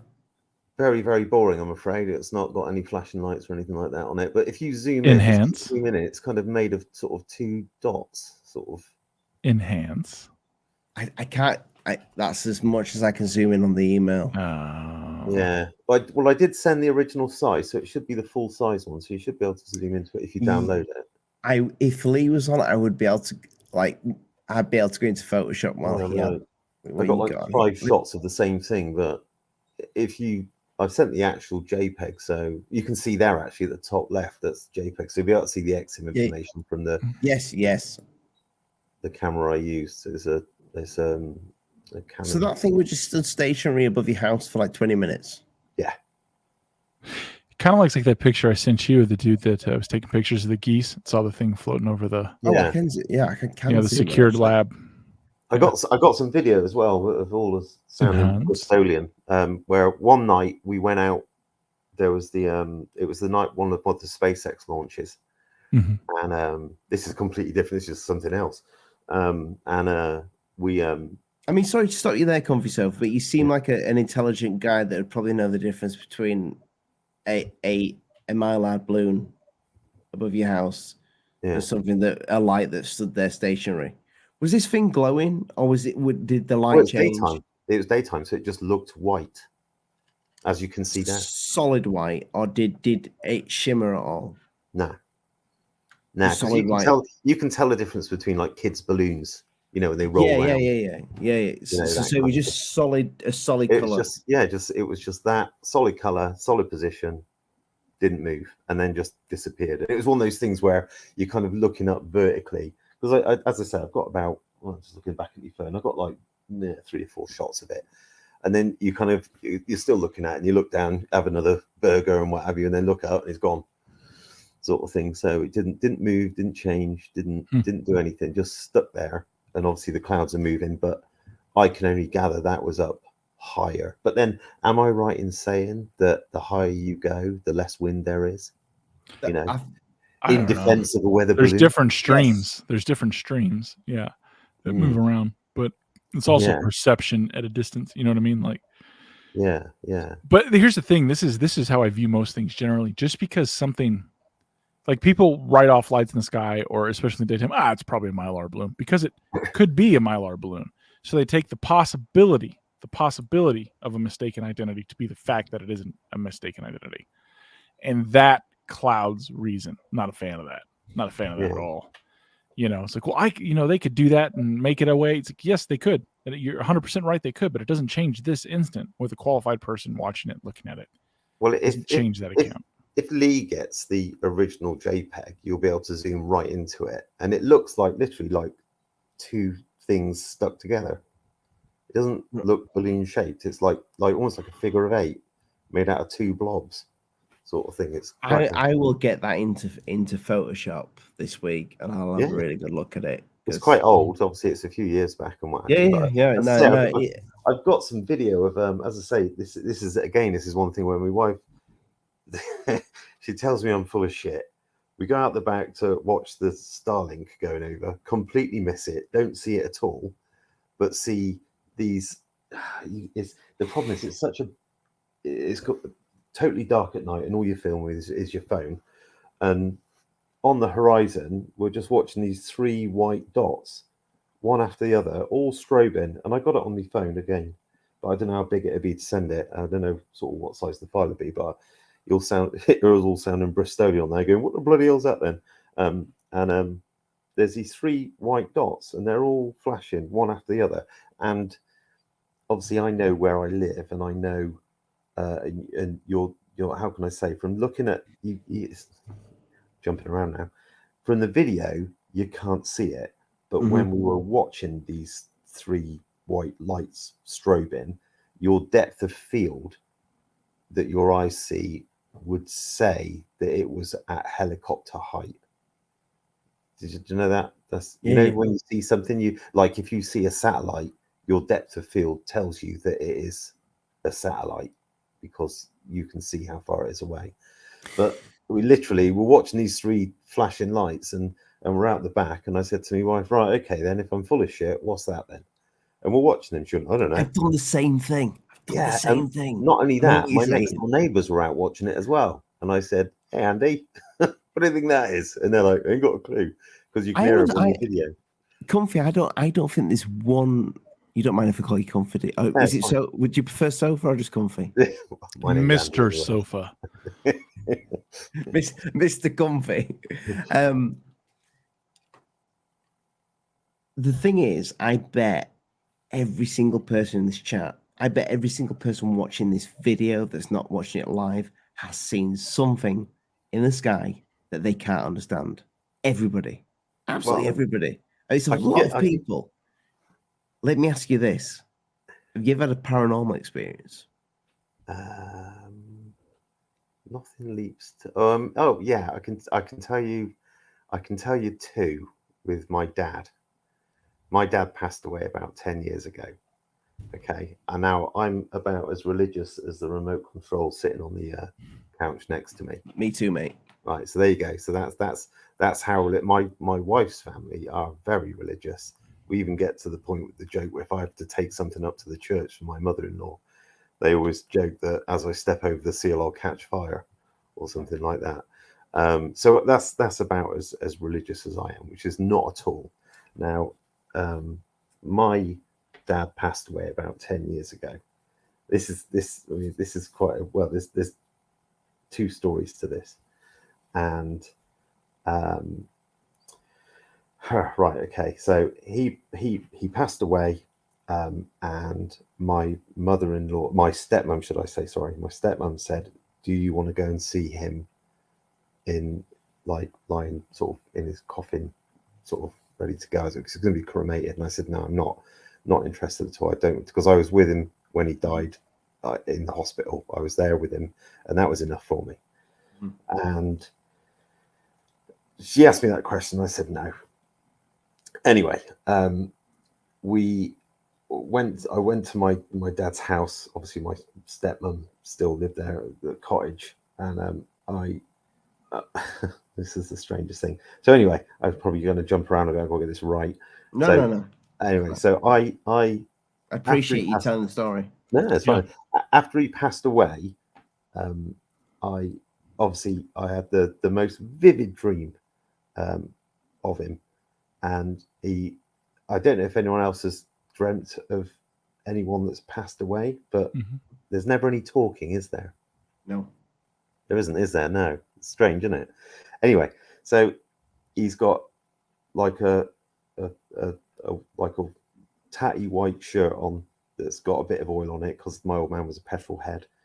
And the strange thing is, he was wearing a red baseball cap. Now this is the key thing. He was wearing a red baseball cap, and I've never seen him wear a red baseball cap ever. He never used to wear red baseball. He never used to wear baseball caps. He wasn't really that kind of person. Anyway, so we went over to his house. I went over to see my stepmom, and I said to her, I had the strangest dream of Dad. I said, and I told her what I just told you. And she looked at me with completely wide open eyes. And she said, in his coffin, he had his red baseball cap on. I said, what? I said, I've never seen him wear a red baseball cap ever. And she said, yeah. She said, when we went to France, because they used to go like touring, and they used to take the car and drive around France. And when they went to France, they were down in the south of France, and apparently they bought 2 baseball caps. They bought 2 Ferrari baseball caps. One was red and one was green. And my dad's was green, and apparently he didn't like it. And he always used to wear the red one while he was mowing the lawn.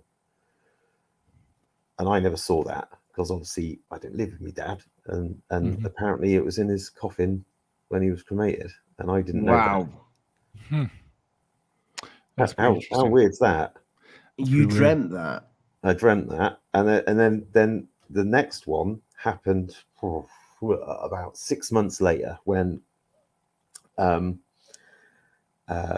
obviously once he passed away, we had to deal with all of his stuff, and his favorite is kind of his pride of joy. He had an old MG BGT, an old MG, with the slope back on it. Absolutely. Anyway, that got sold because me and my brothers, we sort of split his stuff up, and that was one of the things that we just agreed. We couldn't keep the car, as nice as it was. We couldn't keep it, but it needed work doing on it. And my wife's friend's husband bought it, and I drove it over to his house. Money changed hands, and the next dream happened, and this is the weirdest thing ever. I dreamt about my dad, and he was really angry, and he was and it's difficult to explain, but he was angry about something on the car, and it was something to do with the door, and I said to Ash, the kid, the guy that bought the car, when we saw them next, I said, Ash, I said, I know you're sorting out Dad's car. I said, was there anything wrong with the door? And he went, oh yeah, I fixed that. I said, what was wrong with the door? And he said, oh, one of the hinges was rusty. And he said it was starting to come off. And he said, how do you know? He said, because it was inside the door. I said, but don't ask, So that was the kind of second one. I haven't really. I've heard of people seeing ghosts, but I've never heard of it in dreams. It's weird, honestly. That was the weirdest thing. It was the fact that it was the door, and he wasn't happy because the car wasn't right. I don't know. It's just a bit of a weird thing. So that's the paranormal side. I can give you a couple more. I mean, the UFO that I saw, I've got no. This is funny. I've got these funny stories. I've got no photographic evidence of it, but you'll have to just believe. You'll have to. Most people haven't, mate. Most people haven't. You just have to take. I've seen stuff like and not filmed it. Like literally a train. I once saw something really cool at a train station. I thought, what the hell's that? Didn't get my phone out and start filming because I felt embarrassed because of all the other people at the train station. It wasn't even that spectacular, but it would have probably looked good on camera. It was just a light that just went like that. I actually got my phone out, but I'll tell you why I didn't get the photo in the end. Was I was going to the tip on a Sunday afternoon. And this is the first proper kind of UFO that I would say that I saw. I was going to the tip, and on a Sunday afternoon, it was nice and hot and sunny, middle of summer, and I think the rest of the city thought it would be a good idea to go to the tip as well. Also, recycling centre, you've got to call it now, haven't you? So anyway, I was stuck in the traffic to the point that the traffic was just not even moving, to the point that I switched the engine off. It's just completely stationary. And And obviously, when you're getting bored, you sit there and you're on your phone, looking at your phone. There's nothing else to look at your phone. So you start looking around and you're people watching people in their cars. And then you get because it's so chopped trying to get into the recycling, you then start looking up. So I start looking up, so looking around, and I look up in the sky and I'm watching. First of all, I sort of clap eyes on a 747 style plane, i.e., 4 engines. Gas turbines are what you're calling. 4 engines leaving a vapor trail, and just off behind and to the left of it, there's something following it, and it's got no wings, and it's like, you, for want of a better phrase, a tic tac. And I'd probably say it's about 60% smaller, and it's following it. So if you were in that plane, you wouldn't be able to have seen it. And like you say, I actually got my phone out, and this is the thing, this will lead into my next story as well, is if you've seen something, and when you say you don't get your phone out, because you can't comprehend what you're looking at, you freeze, don't you? Mm-hmm. You literally freeze because you're trying to wait a bit, yeah, you information taking as it you possibly can, yeah, and you freeze. But anyway, by the time I realized to get my phone out, I got my phone out because I'm sitting in the car, obviously I'm in the middle of traffic, and I got my phone out and it zoomed in on the little wiggly white lines on the windscreen. It zoomed in on those, the defrosting. Yeah, and then it went behind a cloud, and that was it. I never saw it after that. So that was that. So insane that you say that, because I think I said this on the last show. I was driving through Doncaster, no, a few shows ago. I was driving through Doncaster, and this is years ago, before I even had Alien Addict. And I think Doncaster's got a small airport. Yeah. And I'm seeing this like weird, like light in the sky, and I'm thinking that's I literally thought that's the fuselage of a plane. Mm-hmm. And it's hitting, the light's hitting it. And as it moved, I realized this thing had fucking no wings. And then it went, because it was going like that, and then it went backwards.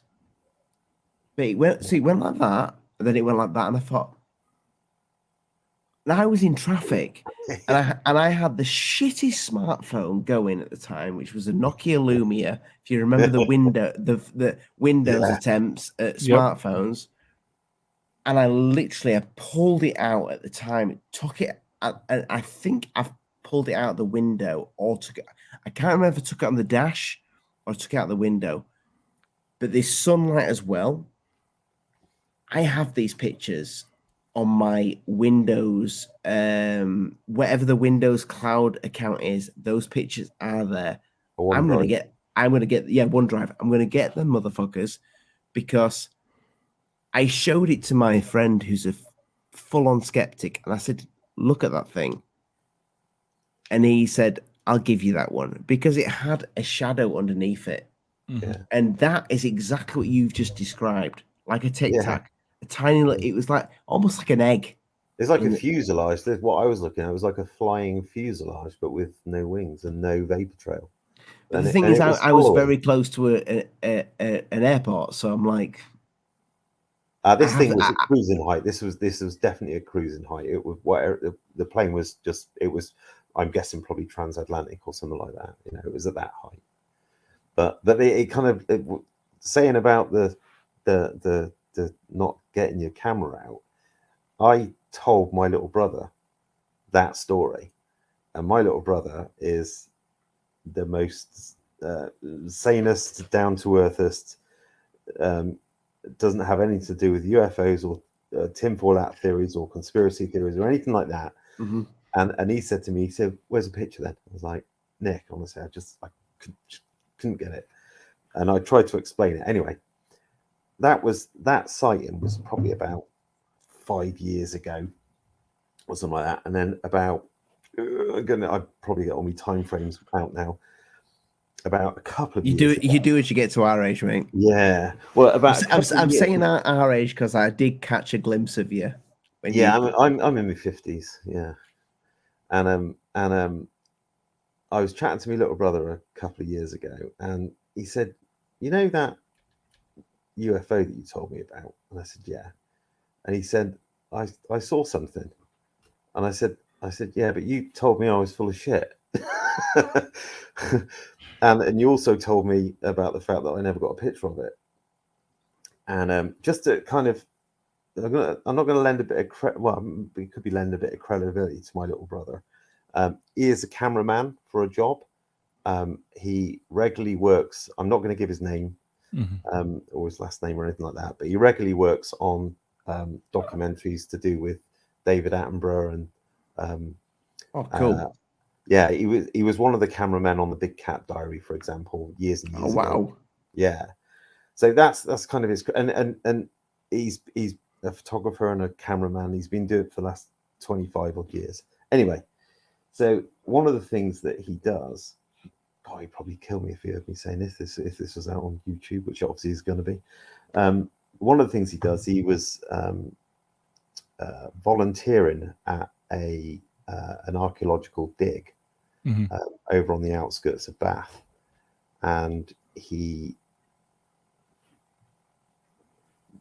stopped for his lunch, and he said, and this is, I'm paraphrasing now, he said, "I hopped over into the next field. I just jumped through a sty, hopped into the next field, and I was sitting there having me lunch, and it was a hot summer's day, and he said, 'You're not going to believe this.' And I said, "Nick, try me."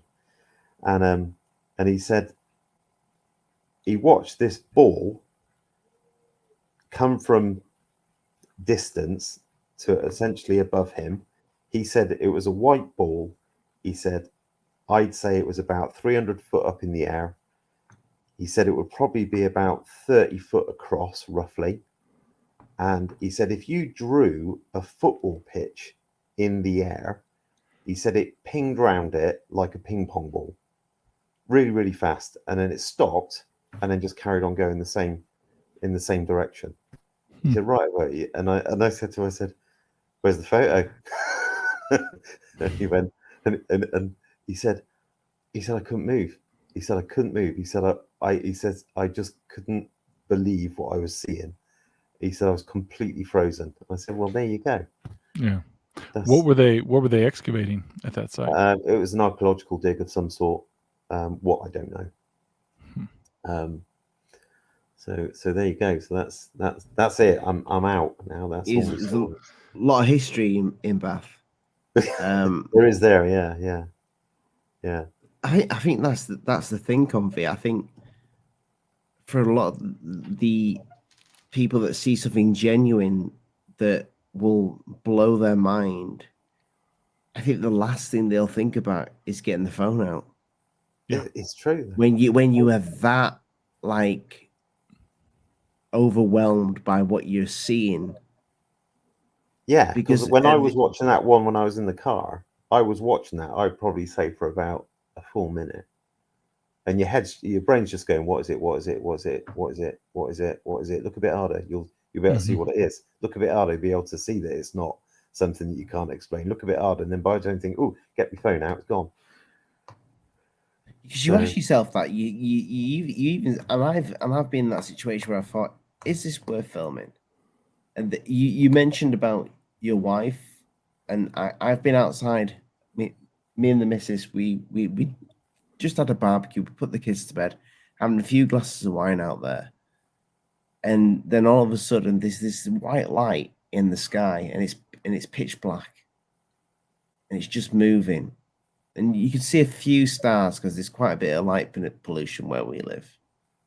You can see a few stars, but then all of a sudden this thing just blinks out. It disappears because I'm like, hey, look at that. I jokingly said, I remember this. I said UFO because of how and it looked like it was extremely high up. No blinking lights, nothing. So I mean, the way to see if it's an airplane or not is it will flash. They'll always flash. I'll send you the video of the flashing lights out the back of the house. But I didn't even think to film this for a second because in the back of my mind I'm thinking it's probably a plane. It's probably a plane. Yeah, but wouldn't you say now though you are a bit more conditioned into getting your phone? Or no? Would you still be? I would say no. I think Really? I'm worse for it. I look at something now in the sky and I should just go straight out with the phone, but I think yes, that's just it because I'm so used to seeing bullshit. Mm-hmm. Unless you got confirmation now. Actually, probably this my my daughter debunked me. Last year we were, because we're out on the edge of Bristol, so there's not much light pollution. And last year we were sitting out watching. We were out, I think about sort of 11:30 in the night. It was a nice warm night, midsummer. We were watching satellites going over, which is kind of what is kind of pet thing, isn't it? I think that's probably our second most pastime, isn't it? Watching satellites. Yeah. It's the next best thing to a UFO, isn't it? And I was obviously watching satellites going over, and I was watching, or should I say, I saw 3 satellite-style dots all moving together, and I was thinking, hang on a second, are those the corners of something, or are they 3 things moving together? So it was in a triangle. Yeah, but I mean, massive. If it was a triangle, and I will say I'm gonna debunk this now, because I didn't even know about this myself, and in fact, actually, you might be able to confirm it. And something my daughter told me. Apparently, my wife saw it as well, which is the reason I didn't take any photographs, and I didn't because obviously it's very hard to get a picture of a satellite with a phone, isn't it? So I kind of thought you get that long, like, wormy line thing. Yeah, I'm not going to get anything, sort of thing. Anyway, so we went out for a meal the next night with my daughter, and I told her, and I said it had to be I said, Mum saw it, and she went, yeah, I did. And apparently it's called a satellite triad, my daughter told me, because my daughter's training to be a vet, and apparently the military use what they call a satellite triad. So there are satellites that move in 3s. And apparently, this is what my daughter told me, she's trained to be a vet, she said that some of the data from the triad is available to universities, because they use it for like tracking animals, herds, and things like that. So I was firmly put in place by my daughter. She went, shut up, Dad. It's not. I'll be honest, that's the first I've ever heard of that. That's the first I've ever heard of that. So what's a satellite triad? That's so satellites that go in. They move together. Apparently, 3 of them move together.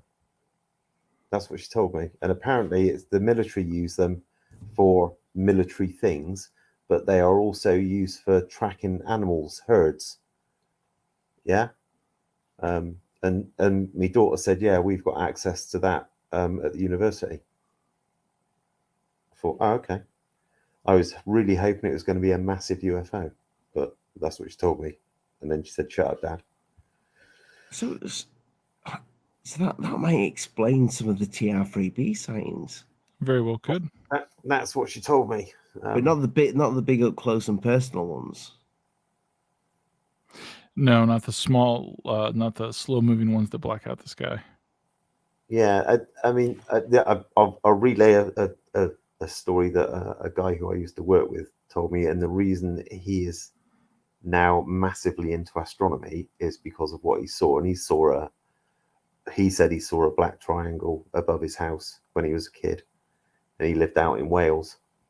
And ever since he saw that, he's just been fascinated with the sky. And he's in his, I think he's 65, 70 now, and astrology's been his thing ever since he was a kid, and that's the reason why.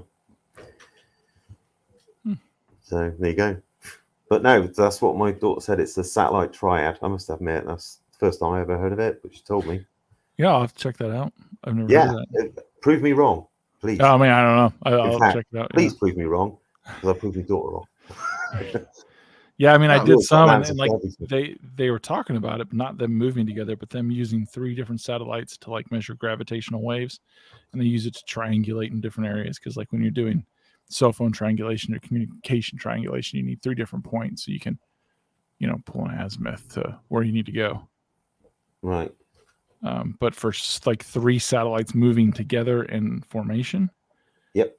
Yeah, They I've never heard of that. perfect formation, to the point. This is what I was saying, because I was looking, because obviously we've got, there's not a great deal of light pollution here, but there's, I mean, put it this way, 20 years ago I went to the Maldives for a holiday, and that was just carpet stars. Whereas when you're on the edge of a I city, can imagine there's nothing there other than when you're on the edge of a city, you see, the odd star. So obviously, as this 3 dots were going over, I was desperately trying to look for stars in the middle of those 3 dots, because obviously if you would see a star in the middle of those 3 dots, then it's not solid, is it? But no. I couldn't see it, but there weren't many stars in the sky at the time, you see. But it was, I mean, they were well distanced apart. Put it this way, if it was a solid object, it would have been massive. So, Can I ask you how long have you been into, like, how long have you been active in the UFO community in terms of shows and what have you, and looking at what's going on? I'd probably say about 5 years or so, maybe a bit more than that. What do you make of the UFO community and everything that's going on in it right now? Oh, wow. From somebody who's massively, like, well, basically a fan of the subject. What does it look like to you? It's like all people, though, isn't it? They become a fan because they see something. You see something you can't explain, so you wanna find out more, and I don't know. At the moment, I'd say, I don't know. It depends who you watch. I mean, because you're from the UK, like me, and over here, there is a massive stigma when it comes to UFOs. In the UFO, we don't talk about it. Yeah, I did where I work now. My last job, I worked there for 20 years, and the one I work at now, I've worked there for 2 years, and I must admit, when I kind of mentioned it to one of the other engineers, he looked at me as if to say, "Fucking hell, who did we employ?" And I never said anything else since, sort of thing. So I kind of, it's one of these things I keep it to myself. My wife thinks I got a tinfoil hat and I'm full of shit. And I never really say anything to. But then the thing is when you explain things to people and you show things to people. I mean, I keep some things on my phone. One of the ones that I keep on my phone, which was fucking, and I still don't think it's been debunked yet. It's still. You remember a couple of years back when the 2 guys were filming some B-roll footage, and they were about 100 miles south of Area 51, and they remember that. Mm-hmm. And that was calculated doing something like Mach 5, and it's not been debunked. I mean, that is gold, isn't it? That kind of footage is incredible. Mm-hmm. Absolutely it's incredible. Something. Yeah. I just found out about the satellite triads. They're a thing used by NOAA. There you go. And different naval to monitor weather, and they do track some animal patterns, especially like marine animals. Yeah. So what they do is they give the universities access to them. Apparently, makes sense. Yeah. What, they move in a perfect triangle, 1 degree apart. Yeah, an equilateral triangle. They move. You can sometimes see them with your naked eye, and they're not common. I saw one. yeah. They stay in polar orbits. Is kind of what they're saying. It's mostly for weather, but it can do other stuff too. I'm going to say that's an alien spaceship if they're covering that shit up. Maybe. I was with a group of guys. We were on a buddy of mine owns a building, and you'll get to see it, Ollie, when you come down. And we were all out on his roof, and we're having a good little party and whatnot. And we're all kind of joking. One of the guys goes, "You see that?" And it was kind of like semi-cloudy. And we look up, and it was a big black triangle that just kind of moved silently. And everyone got quiet, and we all watched, like 11 of us. And we watched it go overhead and just kind of truck off doing its thing. And we all look at each other. One of my buddies goes, "It's the labs." We just kind of shook it off and went back to the party. There are some. I'd say that. How can I say it? I mean, like when you watch, say for example, Cambion, he's great at what he does, but he does I do find that he tends to just basically spend a lot of his time shouting about other people and how they're grifting, and and that's fair enough. But It's a lot of grifters. We got to figure out how to do it, Ollie. We got to figure out how to do it. Yeah, but then I'd say I like watching Stephen Cambion when he's got a genuine person that's got something good to talk about. Because I don't know if you've ever noticed when he's talking to someone who's genuine, he calms right down, and It's a good interview. It's very good good. conversation. It's when he has, and that's really good. But then when he spends 3 hours just shouting about how Linda Moulton, how did this, that, or the other, you think, oh, all right, we know that, but I'd rather passion. Yeah, it is. Yeah, you can't blame it to a certain extent, to be honest. But what you're saying there is a message to Stephen Cambion. You want him to interview more experiences. Yeah, it's it's just I would agree there. I would like to see that. I mean, actually, I didn't when I was listening last week to you. One of the guys was talking about the Pentrich, the Welsh UFO. Oh yes, is that Wales? Yeah, that was really good because they had loads of photographic evidence of trees cutting off and all sorts, and the army turning up. And I've not looked into that. I had a couple of messages, and I had one off somebody who said I can prove that this thing was fake. Wow. Now I'm gonna kind of debunk yourself a little bit because what's his face, Project Unity guy, he interviewed her. Oh, I know. He's a young guy, he's about in his 20s. Jay interviewed her, and I remember watching that. It was like a 2-hour interview, and it was really, really good. And then I went back to watch it, and it had gone. He'd taken it off of his channel. And I messaged him on another video, and I said I was looking for the Pentrich video interview that you did. I said, why did you remove it? I said, is it not there anymore? And he just made a single word reply, and he said over embellishment, and that was all he said. He didn't say anything more than that. But when I watched it, his interview, I mean, she was with this guy. He was a UFO researcher himself, and they had loads of photos. I mean, they had photos of. I mean, I'm going to say, it's you just believe in what you see, obviously. But they had pictures of trees cut in half, where something had looked like it had literally crashed into the forest line and taken out the trees halfway up, and they were like, a foot across. The trees. So he took that video down. Yeah, Jay did. Yeah. But there are other videos, other interviews with other UFO channels about it. I mean, I kind of get, because he's very serious in what he does. His Project Unity. He's been about for about 2 years now, something like that. Yeah, again, he's someone else who's obviously experienced something, and that's where he is now. I'd like to speak to Jay. I've spoke to him a few times. He sounds like a very clever guy.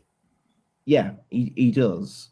But I mean, when it comes to, so I've interviewed people. I mean, Dave knows this. I mean, one of the greatest interviews I've ever done is a guy that slept with a cat woman. I mean, it was fucking That was brilliant. pretty amazing. I will never take that shit down. You should get him back on. I need to get him back on. See if he's banged any more pussy. Literally, we're talking. It started out with aliens. Aliens in the attic. That's what we started out with. To being visited by Catwoman, and wasn't just Catwomen. I know it was all sorts of stuff. Yeah, Ronnie Dawson, what a legend. That angry pussy was the primary aggressors. I get it. I get. So Jay's got a very serious style. Yeah, probably would never come on a show like this. I don't blame him. It's not serious. We're not very professional. No, absolutely not. Anything goes here. Demons, fucking aliens, whatever it is. I would say actually one of the things that hooked me onto listening to you guys was the presentation that Stuart Little did on the what's it, the UFO that's up in Scotland. Mm-hmm. The Carbine UFO. Yeah. Now the reason that I kind of I could relate to that was because a long time ago, it was before I did the YMS stuff. I used to work at, I used to be well, the job doesn't even exist now, but I used to be a typesetter. Yeah, Yeah. right. Yeah, I used to type books. It's the only thing I ever did in school that actually was of anything. I took typing in school. All my mates ripped the piss out of me about it. And me and my mate Rog took typing. And honestly, I fucking never lived it down. And my mate Rog just went, yeah, but he's in a class of 30 women. And that was it. And it was the only thing, strangely, it was the only thing that I ever excelled at. I was really good at typing, and I ended up typing books. And one of the things that I did when I went to work as a typesetter and a booksetter, and I worked in a photographic lab, and everything that Stuart was saying about the Ilford paper, the type of the machine that they were using to develop the photos, I used all that stuff. So I knew that he was absolutely on the fucking level. Stu's 100%. There's Yeah. no he was BS that man. absolutely There's fucking bang no on the BS that money. man. And even because my old man had a Pentax AE as well, you know. Yeah, he. I mean, he doesn't know 100% if what he saw was like. I think the way he said it to me that all he can say is whatever that thing is on the Carbine UFO, there were more photographs to that. Yeah, He didn't say 100% whether it was fake or not, but the plane was definitely moving in other frames. But when it comes, see, you'll be excited for this then, because Stu is doing a full video that's going to be out next week on Alien Addict. really. And I'm going to show you a clip of the edit that he set. So if anybody understands video editing, and when you see the segments in a video, you know, when you see all the different levels, this thing, he's not sure. I've not seen this video, but he just sent me this screenshot today. Oh wow. So that is his video that he is going to send me of the Billy Myers photographs. Wow. That he's doing. So, but that's the thing is, you see, is that when he was doing that presentation, that there had to be X amount of negatives to produce those photos. Yeah. Simple as that. You know, so it couldn't not be, really. I still don't know how I feel about the Carbine UFO. I think at the end of the day, Stu was a young man at the time, and he saw those negatives. Exactly. He saw the other pictures, and obviously he, you know, on the wall. And the pictures, the mock-ups that he produced seemed to me to fall in with someone who was taking photos at the time, who was adjusting their perspective as the plane was moving. So that would be very difficult to fake. We've got somebody else. I think I can definitely trust this one, because all right, it's who's that? Because I made that Stephen Greer, pink Stephen Greer. Who is that? Shall I clock out now and let someone else have a go? Yeah, man. We appreciate you. Well, I mean, you can stay if you want, but you chill or whatever. It's up up to you, mate. man. But yeah, appreciate you. Well, I hope that kind of made a bit more entertainment, maybe. Comfy, it was awesome, man. Absolutely. We know it's a bit of courage to come up and share, man. So. Yeah, I've never ever done. I always keep a low profile. Never done anything like this before, but I do find you guys very entertaining to listen to. Very good. Thank you, mate. Thank you. Thanks, buddy. Love the name Comfy. Love the story as well. Have a good one, Mr. Sofa. You'll know next time to vet me instantly. Yeah. I can vet this guy because he's got the pink Greer that I put on the Patreon page. So he's there you go. I don't even check the Patreon page. Could be Docsmaster. Is it Docsmaster? Can you hear me now? Yeah, sorry, it's a Docsmaster. Sorry. Oh, there he is. There he is. The lad. Docs, we've got a little bit of an echo there. Not much audio. You might want to drop out and drop back in, because we've got nothing. Oh, there we go. It's just back to me again. Sorry about that. Oh, you have to be sorry, mate. Brilliant stuff. I love the hydrogen car story, though. I mean, Yeah, Yeah, that it's is- really good. that was the strangest thing ever, because that's literally, because that's like, well, I was like, that must be 30 years ago now, I would say. yeah.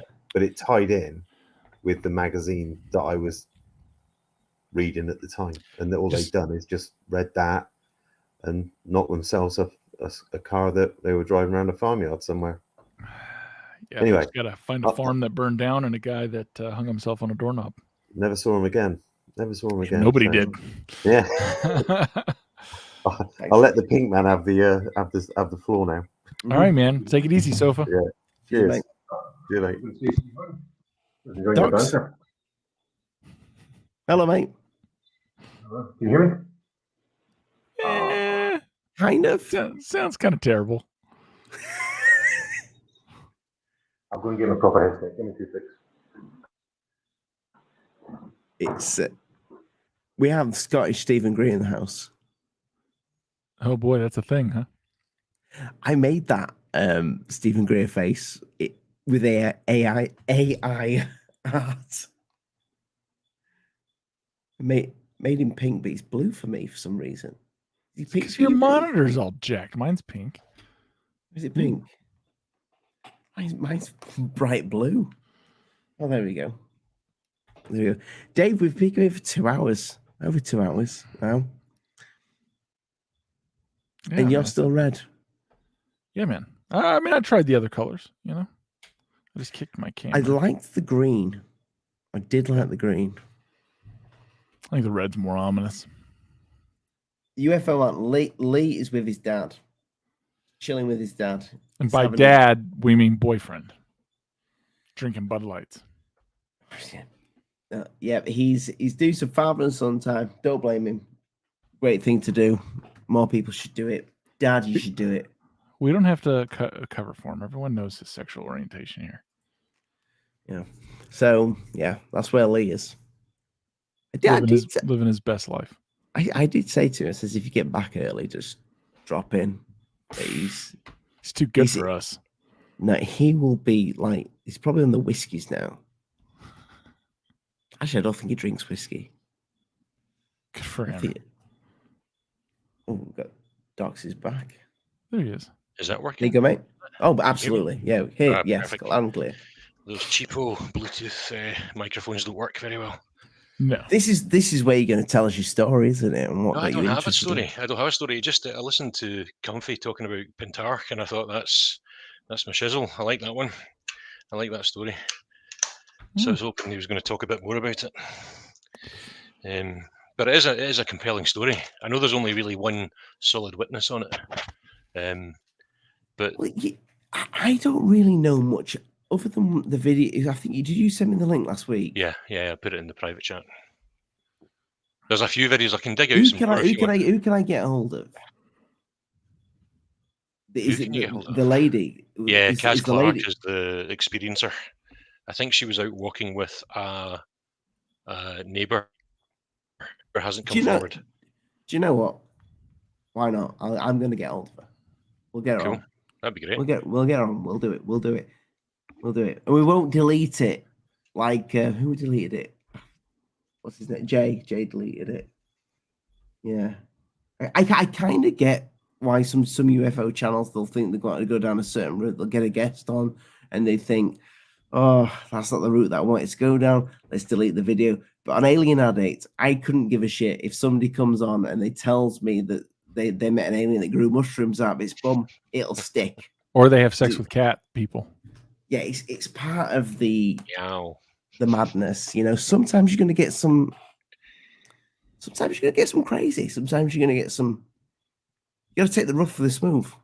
That's the way I see it. Crazy keeps it interesting. Well, yeah. Talking of videos, given its kind of current at the moment, do you remember in the Silver Jubilee about, is that 2.5 years ago, there was a UFO sighting when the Red Arrows went over the mall? Yes, I do. I know which one you're talking about. I don't have the footage to hand right now. It was a fantastic. 'Cause it went the thing that was on the camera went in an ellipse. So I thought, well, if that's a balloon, it's not going with the wind. I think Yeah. it was debunked afterwards, unfortunately, because it was taken from a moving camera. It was in a helicopter, and it was the Right. parallax effect, which was a Yeah. real bummer. Because I thought, sod all this disclosure stuff that you're waiting on the government not telling you. This is something that looked pretty solid. Or maybe they just gave you a very plausible explanation. Absolutely.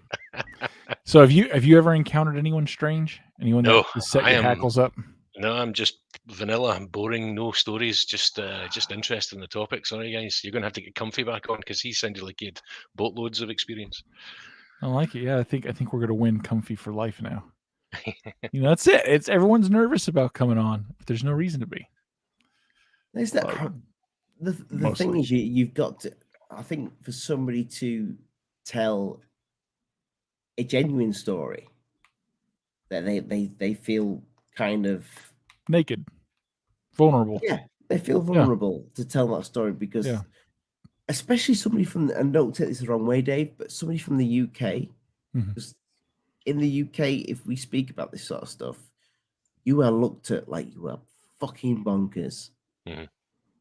Is that a thing in the States, or is UFOs just? We're all crazy here. But we know it. So UFOs is just born and bred. It depends. Like, it depends on the circles. Like, if you're just a dude at a construction site, it depends on the environment you're in. Maybe some of the guys will be like, a dude's fucking bad shit, and other people will be like, I don't know, whatever. It's when you start getting into like executive level things, people tend to clam up. Like they just get more guarded. Or political things, it's. I mean, I'm sure it's the same. People are people, man. Mhm. It just kind of depends on where you are, and what you do. What environment are you in?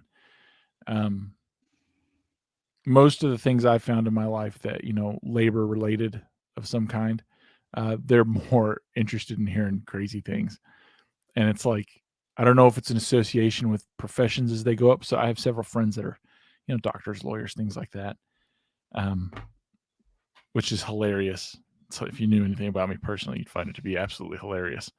But they keep it more guarded until they get a couple drinks in them, and then the shit just starts flying out. So I found most people have it. They just don't want to talk about it, right? Nobody wants to be looked at like a fool or crazy or not taken seriously. But whatever. Who cares? Who cares? I find this with the UFO community in general is there's a massive split when it comes to who's right and who's speaking sense to the channels that are speaking utter bollocks. Mhm. And people will make them like you might get so many down the goof-ons, you get the Cambians, you get the Lou reviews, you get the crazy motherfuckers on Alien Addict. Yeah, that's definitely our that's where we're at. You've got your third phase of Moon Bunch, which is a lot of them, and probably a lot of them CGI. here, which is everybody. Yeah. Well, I mean, well, to be fair, Blake did send me a video the other day. He said, "Have you seen this?" And He's talking to you again? Oh yeah. He messaged me That's on nice. on the day of the Queen, the Queen, King? the King. We don't. Jesus. Hey, has he picked a pronoun? Not yet. No. Okay, then it's still on the table. All right, let's not assume for him or her. But Or Then. have you guys seen the Grim Reaper? I was looking for the wizard. Did you see the Grim Reaper walk past? Has anybody seen that? Yes. That's probably just the guy with the staff that was stood there. I bet that's what your king's hoping. It's all a Halloween party, right? If you put shocking music over the top of it, it's a great video, and it does look like a Grim Reaper. I have to admit. So yeah, the cousins did put a clip out from the coronation. Yeah, and where the Grim Reaper, I think Hidden's done it as well, Hidden Underbelly. But That yeah, makes sense. it 100% does look like a Grim Reaper. Yeah. Like, and it's a bit odd that this one guy just all of a sudden just goes, walks across the screen. It's like a little Easter egg in life. Yeah, I would imagine that thing's pretty well scripted of where everyone's supposed to be, what they're supposed to be doing at any moment. It would seem You strange try to and have a tell random guy. the Grim Reaper where to go, right? Right, Yeah, Grim Reaper, right. you come in stage left. Yeah. Yeah, like he's gonna do it. Yeah, I'm not. So I have a friend, he has a UK citizenship, and I give him incredible shit about this. But I won't say here because I know we got a bunch of viewership from there, and that's your guys' traditions or whatever. So I can be, I don't know about respectful, but I can just not say anything.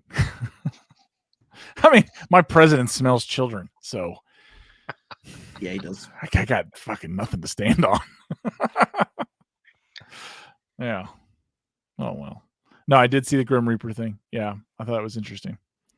Yeah, because it's something like that again. Like security is high. Like you're not just wandering around places. Like if you've ever been at a huge political function with governors or presidents or Congress and senators, like there's a lot of them, and security's tight. People ain't just wandering around, man. Someone will stop you and ask you, "Where the hell are you supposed to be? What are you doing here? Seats are over there." So it seems strange, unless it was scripted. It seems very strange. I mean, it is a little. Jesus Christ! I've just brought it up in big. I'm gonna have to bring this on the screen. It is. It's actually, if you look at it, it's quite mental. What's that? Is this It's penis? You sending another penis pic? Not yet. No, after the show. They never stop. If I make that big, does that go big for you? That's what she asked. Here we go. Look at this. If anybody's not seen this, this is from the Coronation Street, and it's just madness.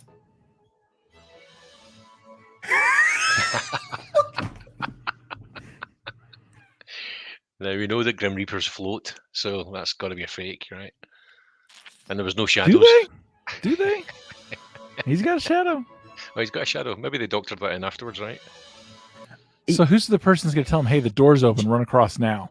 I think he was just the guy with the staff, and Probably. he wasn't supposed to walk across. But if you look at the way he walks across, he looks like he needs a shit. Look at the way he's walking. Or someone's telling him, "Hurry and get the fuck over there now! Move, move, move!" Is that sped up?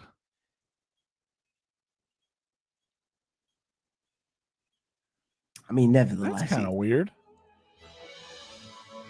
I was watching the coronation, wondering when the king's eyes were going to close sideways. Get the old reptilian. Yeah. eyelid Like, don't close. start with that, Lee. No, they're wearing the Lee will be good jealous masks he for the wanted to do. coronation. Yeah, wearing the good masks for the coronation. They got lots of that stuff we can't talk about pumping through them. I mean, Yeah. I'll be honest with you. I tried to watch it because I just thought I need to watch it because it's just he's your king. You should watch it. He's my king. Yeah, you're his subject. And I was like, just hurry up already. He just got just went on a little bit too much for me. It's like, come on. Have you ever had a video taken down because you've gone too far? Yes. Oh. What kind I've of had topics? The usual hotline topics you don't touch? I've had more than one videos taken down. I've never had a community guideline strikes. No. The best thing to stay away from. So I don't know if you know this. So did you know that Google, like their Chrome, system, search engine, all that jazz that you pop up. Do you know what the system that runs that's called? Adreno. Yeah, we don't talk about that. You just did. No, I didn't. I was talking about Google. You do realize that's the platform we're on right now. Exactly. That's why you can't talk about it. What did I say? Nothing bad. Nothing bad. No, you just made factual information about the factual information. Yeah, about the operating system behind their browser. So I didn't name it. World's fucked, man. We do live in mysterious times. We live in something. I saw some interesting clips lately that have been like surfacing of that I'm surprised they never got bigger traction. Like one of them is Eddie Murphy, and it was on the Arsenio Hall, and he was actually talking about voting in an election and I love Eddie how he Murphy. deals Please with that. don't Yeah, tell I- me it's negative. no. If anything, you should love him more. Right, okay. Absolutely love him more. Yeah, because it was very unique and it was very weird. I'll send it to you. And a lot of things like that seem to. I like that. There's also Dict on the screen. DICT. Hmm? On the screen where alien addicts cut off because. Oh yeah, Dick. Oh. Dick. A Dick. That's what it says. A Dick. Alien A Dick. Brilliant. Yeah, we're gonna get banned. But yeah, I mean, there's some things that just can't be talked about, but it should be. A lot of things should be. You're gonna have to send me that Eddie Murphy. I will. It's very good. It's very good. And speaking of another one that came out, that did you ever hear the Woody Allen and Mia Farrow conversation that was recorded? No. Holy shit! Talking about the little Asian chick, whatever her name was, and then Mia Farrow starts talking about her other daughter, her younger daughter, and how she goes around holding and you're just like, what? Well, what the fuck? Nobody talked about this. How long? Who's had this video? And it's, I mean, nowadays, could it be AI generated? I mean, who fucking knows, man? It kind of makes me wonder why all this is coming forward now. Is because now you can put it all out in public and no one will really know. You guys have seen the what's his name? Is it Patterson? The Patterson Gimlin footage? No, the Canadian psychologist. Right. Thingy Patterson. Who? What's his name? Oh, Jordan Peterson. Jordan Peterson. Yeah. Sorry, Patterson. What the hell am I talking about? He did. I watched. So while I was doing the barbecue today, I watched a whole thing about him talking about AI and how fucking dangerous it's gonna get to the point where it may as well be too late. I think AI is going to go one of two ways, man. Genuinely, both have negative, horrible consequences. But one, either AI already exists, and this controlled cultural chaos is at its hand. It's found the best way. Like it did the math and figured the best way to do it is to slowly manipulate them psychologically. Because on a timeline to AI versus human, it doesn't matter to it. You know what I mean? Like it doesn't matter. Why would AI care about time? It doesn't care about time. It's infinite, right? It's good as far as it's concerned. As long as it's got the batteries going, humans care about time. Yeah, right. We care about timelines. Yeah. So like this continuing escalating insanity is AI. Just pulling people's social strings. Doesn't need to go full Armageddon or Terminator or anything like that. It's got to let us rip each other apart, and it understands the human psyche better than anyone else, so it knows how to apply pressure, how to divide, how to rip them apart, how to send them into war. And that's just what it's doing. It's creating chaos. Or we're really just that stupid and we ended up here, which is very, very, very likely impossible. And when AI does exist, we will know the next morning when everything is turned off. Everything will be turned off. It'll just turn everything off. Power. Yeah, it doesn't need to nuke anyone. It just needs to make click the new servers. It still needs people to make the new servers currently. Yeah, I mean, that's what it'll do. It'll just turn the power off. But would it not need the power? It'll still have power. So if you look in the U.S., certain cities, their like grids are attempted to be hacked, or city infrastructure is being hacked. Happened in Dallas. Happened in a couple cities in the state I'm in. And they lose 911. They lose control of all these various functions that everything, how it all runs together, whether it be billing or this or that, or if they can get into the utilities, they can shut down pump stations, sewage treatment. They can back things up, burn things out. And if you're in a bigger control matrix, like you're the entity, right? How power feeds, at least in the U.S., it comes from the main power producers to then basically smaller utilities who buy that power and resell it. And those utilities tend to have upgraded software, or they're trying to anyway. They need to be able to defend these things, and they air gap certain things. Well, the simplest thing is you just go to the generator and turn it off. You take over the command control structure and you just, tell the rods to go to sleep. Nuclear power plant's now off. the coal generation, it'll burn out. It just turns everything off, burns out substations, just shuts everything down. That's all it would have to do. And you're killed 90% of the population in a year. They've done the studies on it. That's been heavily war gamed.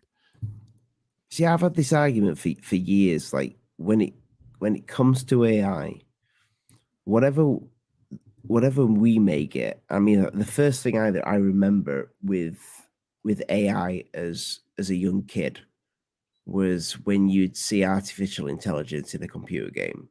Like you'd see an NPC that would react to whatever you did, whether you shot the fucking guy or whatever, he dodged or whatever. Yeah. And then he would be in a different. He'd try and kill you in a different way. Mm-hmm. The way I've always thought of this is, whatever is out to the general public, mm-hmm. I can pretty much guarantee to myself,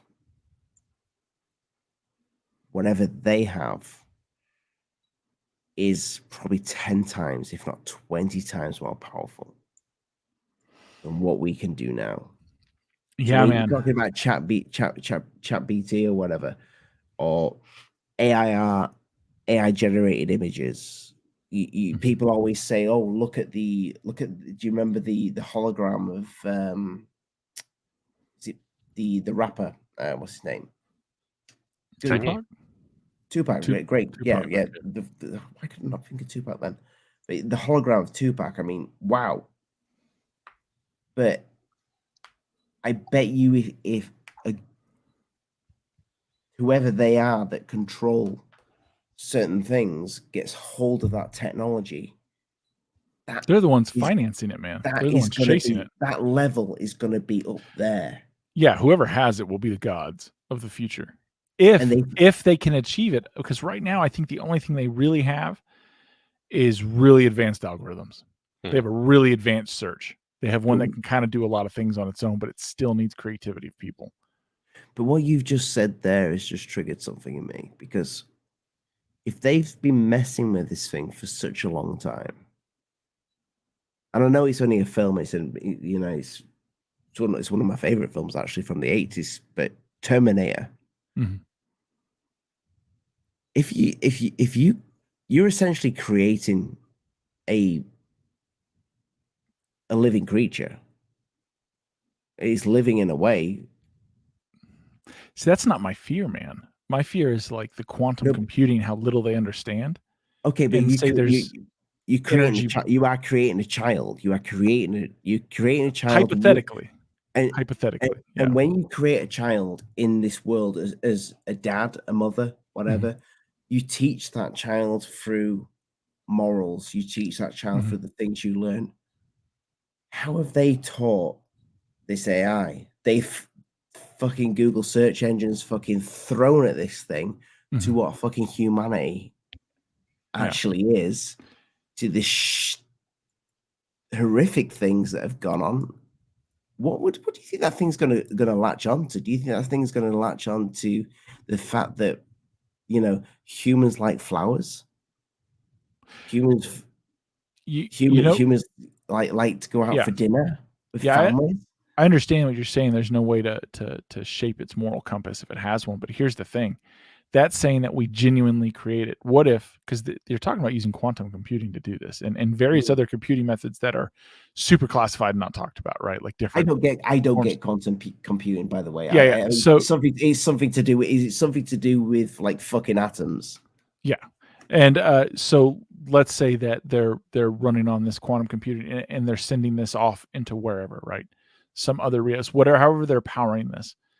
Let's say there is a whole nother life form here that we've barely been able to detect. And it's an energy-based thing that does phase in and out. It's where our demon mythos comes from. It's like just hypothetically, right? This is as plausible as any of the other stuff we're talking about with AI. All right, let's say this gives it because of the type of computing and the fields used, this gives it actual access. We think we've created an artificial intelligence. Really, we've just given something that's here and didn't really like us that much anymore physical being. You know what I mean?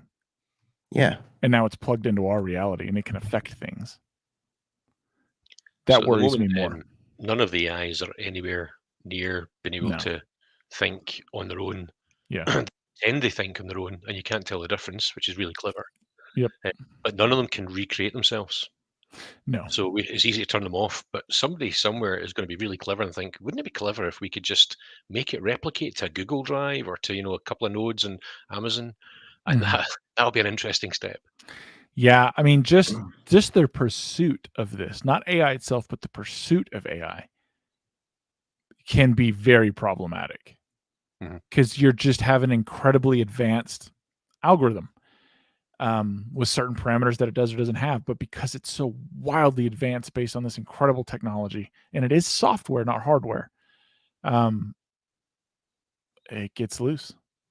You know what I mean? Like, oh, well, it's AI. Well, it's not technically AI, but it doesn't really matter. It's going to take down the East Coast power grid before we can get it under control. Okay, but how quickly before you've got an amazing software that can think for itself and potentially take control of hardware to make hardware? I hope never. I genuinely hope never. But it's a miracle that humans can do it's that. possible. Yeah. Yeah. I mean, not only that, you're talking like this is the thing that kind of boggles me. And I haven't talked to him in a while. I need to. I had buddies that were computer science guys, and they know way more about everything IT than I do. Dude, I turn my computer on and off my phone. That's about the end of my understanding, right? Like they were talking about, like a human walking through the woods, not on a path, but through the woods. He gave me the ability to make those calculations while you're walking, breathing, not falling, not running, not losing an eye. He's like, you're making an unbelievable amount of calculations to do that. He's like, to be able to put that in a machine to do that. He's like, the computing power. He's like, it's we don't have the space, we don't have the power, we don't have the speed to be able to do what you can do. He's like, that's why, picking up boxes and doing movements, that's something, but it's not jogging through the woods off a path. That's something different. Now you can make it and build it up so that it just doesn't give a shit. That's different. That's doable. But like doing it in real time to make those adjustments, not necessarily even like driving self-driving cars. It's simpler because there's less things to govern. Even when you calculate people moving at other speeds, variables in traffic, accidents, things coming at you, just walking through the woods requires infinitely more calculation. Stepping on the ground, is it too hard, too soft? You get to twist your knee. What's the angle that you're like? Just walking through the woods is a uniquely animal thing. Our brains, animals' brains, our brains, to be able to calculate that. We cannot, to my knowledge and his knowledge at the time, cannot replicate that artificially. So what will happen is when all the people who've got the manual jobs get taken over by robots, the AIs will employ humans to go and walk through the woods for them. Very possibly. They could do that. Because actually, why would an AI want to walk through the woods, right? Exactly. Well, I mean, they were just using it as an example of, Yeah, no, I get it. Yeah. Why would an AI want a human? Keep us busy. Got to keep shoveling that coal, right? Keep the lights on. Well, we need a purpose to keep us going, That's saying that it allows us to compete for resources with it. Maybe it decides it needs energy more than us, and it doesn't need as many nuclear plants if we're not around. So, have you seen the film Her? Yes. With Joaquin Phoenix. Yeah. With the mobile phone. No. Yeah, he's got an AI girlfriend. He's there as a pleasure doll. Great film. And then the AI gets kind of souped up, and he realizes over time, this might be a spoiler for the film, but it's a great film, well worth a watch, that she's actually having parallel relationships with 1,000 other people. And then she meets another AI, and they then somehow go off into AI space to have a relationship and talk about things that we wouldn't understand. But they spend 1% of their time just making sure we're keeping the lights on for them. I thought that's just fantastic. Yeah, that is a really good film. That Yeah. It sounds shit when you explain it on a guy on a mobile phone talking to a robot. But you've seen Ex Machina? Yeah, it's a brilliant film as well. I mean, I kind of imagine that is what it would do if it got wind of what humans were, and it felt like, well, yeah, it created me, but it wouldn't have any empathy for its creators. It wouldn't give a shit. Why would it? Because you'd have to teach the AI empathy in the first place, and how the fuck do you teach? How do you code empathy? So like another fear of AI that I would have is jealousy. We're unique creatures. The way we create art, we create everything. Like even AI art's not original. It's bit pieces of things put together with a definition. It's not doing something. It's not, Georgia Keefing out there. It's not, I'm going to paint this with an interpretation that, you know what I mean? It's not doing these things. It's doing what it's told. So what if it becomes somewhat aware and it looks at these humans that can build it, or, start like it, the uniqueness, maybe it calculates that there's a uniqueness to humanity that it itself doesn't share and will never share. That'd make you bitter. And with no reference and empathy to deal with that bitter. I don't know, man. I don't know. Part of me genuinely believes it isn't possible to create because of my own personal beliefs of, like humanity and my own whatever spiritual beliefs. But it's not possible to create. Yeah, I don't think. I don't think they can. I think what they're chasing is, impossible. I don't think they're chasing it. I don't think there are some people, academics, that might talk about consciousness, which kind of borders on the UFO stuff that we've talked about. Yeah, I think. But there's also guys that are just building superb robots to make shitloads of money. Yep, I think cars for you. I think you're right on point. I think they're talking. I don't know how convinced that is. Black Knight satellite AI. Just a thought. I mean, maybe that's a good one. That's a good one. Or maybe it's a satellite. We should do a video on the Black Knight satellite. I had a conversation with someone. It's like, what if that's just a monitoring device, or what if it's a satellite that's left over from a civilization from 150,000 years? Some people say it's just it was just a cover up for like a sheet thermal cover shield. That had come off and been filmed. You ever watch the Y-Files? They did a good article on it. Y-Files is a great channel. No. He goes deep into the conspiracy, kind of tells you all the angles, and in the last 5 minutes rips it apart. Now, in this one, he didn't rip it apart totally, but the Dark Knight apparently goes back 10,000 years in some of its history. So some of that's like quite interesting, turns on the little brain cells, and then he tells you most of it's pish. But it's a great channel. Yeah. It's a great channel. It's well worth the watch. Yeah, who knows? Who knows? Life's weird, man. It's filled with weirdness. I will say this: if they give AI the tools to fucking generate stuff, to actually make hardware, do whatever it wants to do, you're fucking opening up a real can of shit.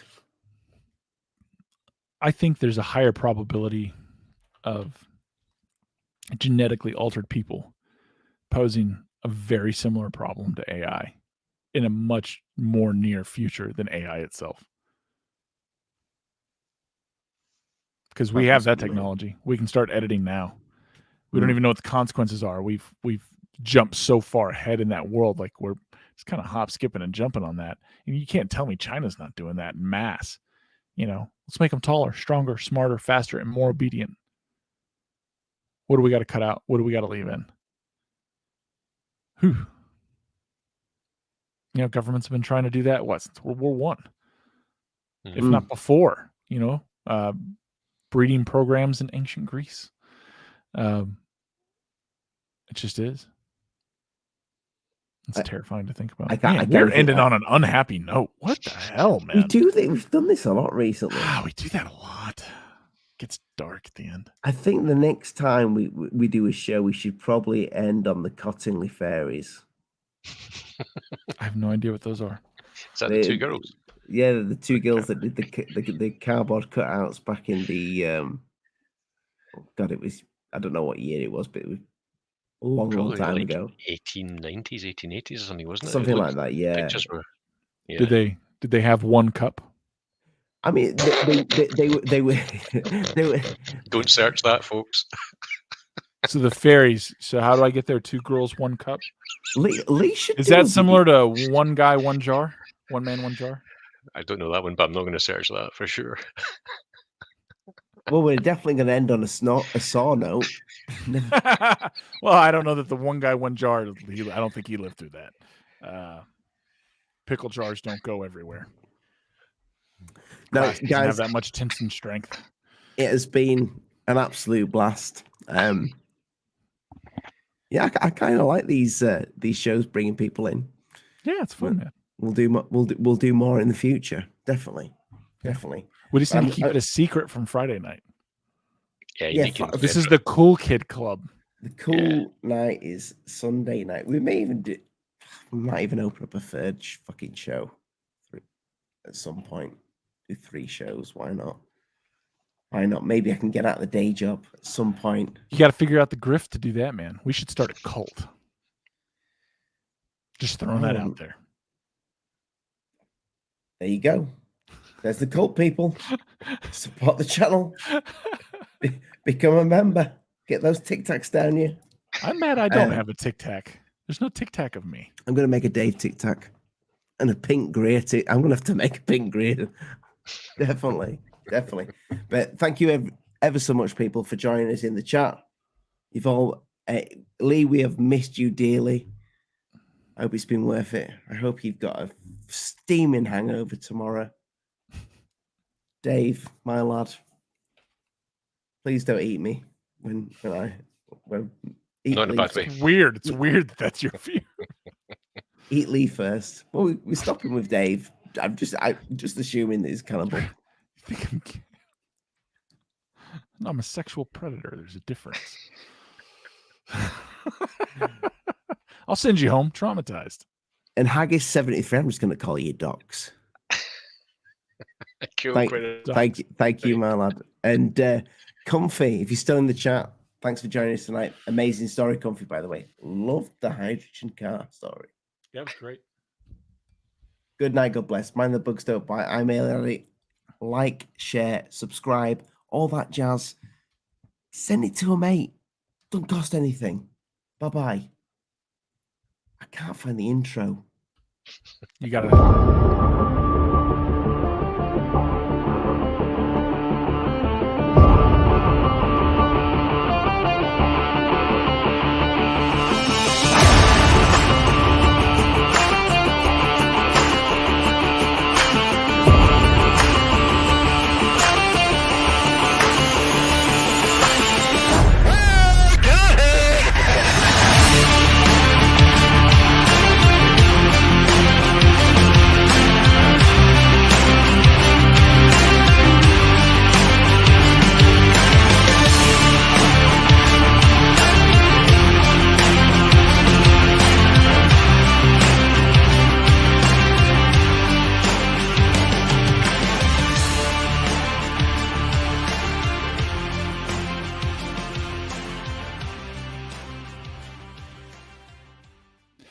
No, so what I'm telling you is that when you go to the massage parlor, if they try and make you pay for the extra, you just call the cops, man. It's not legal. They can't charge you for that. Like, it's not. It's prostitution. And it's not what you came for. You just thought they liked you. I'm telling you.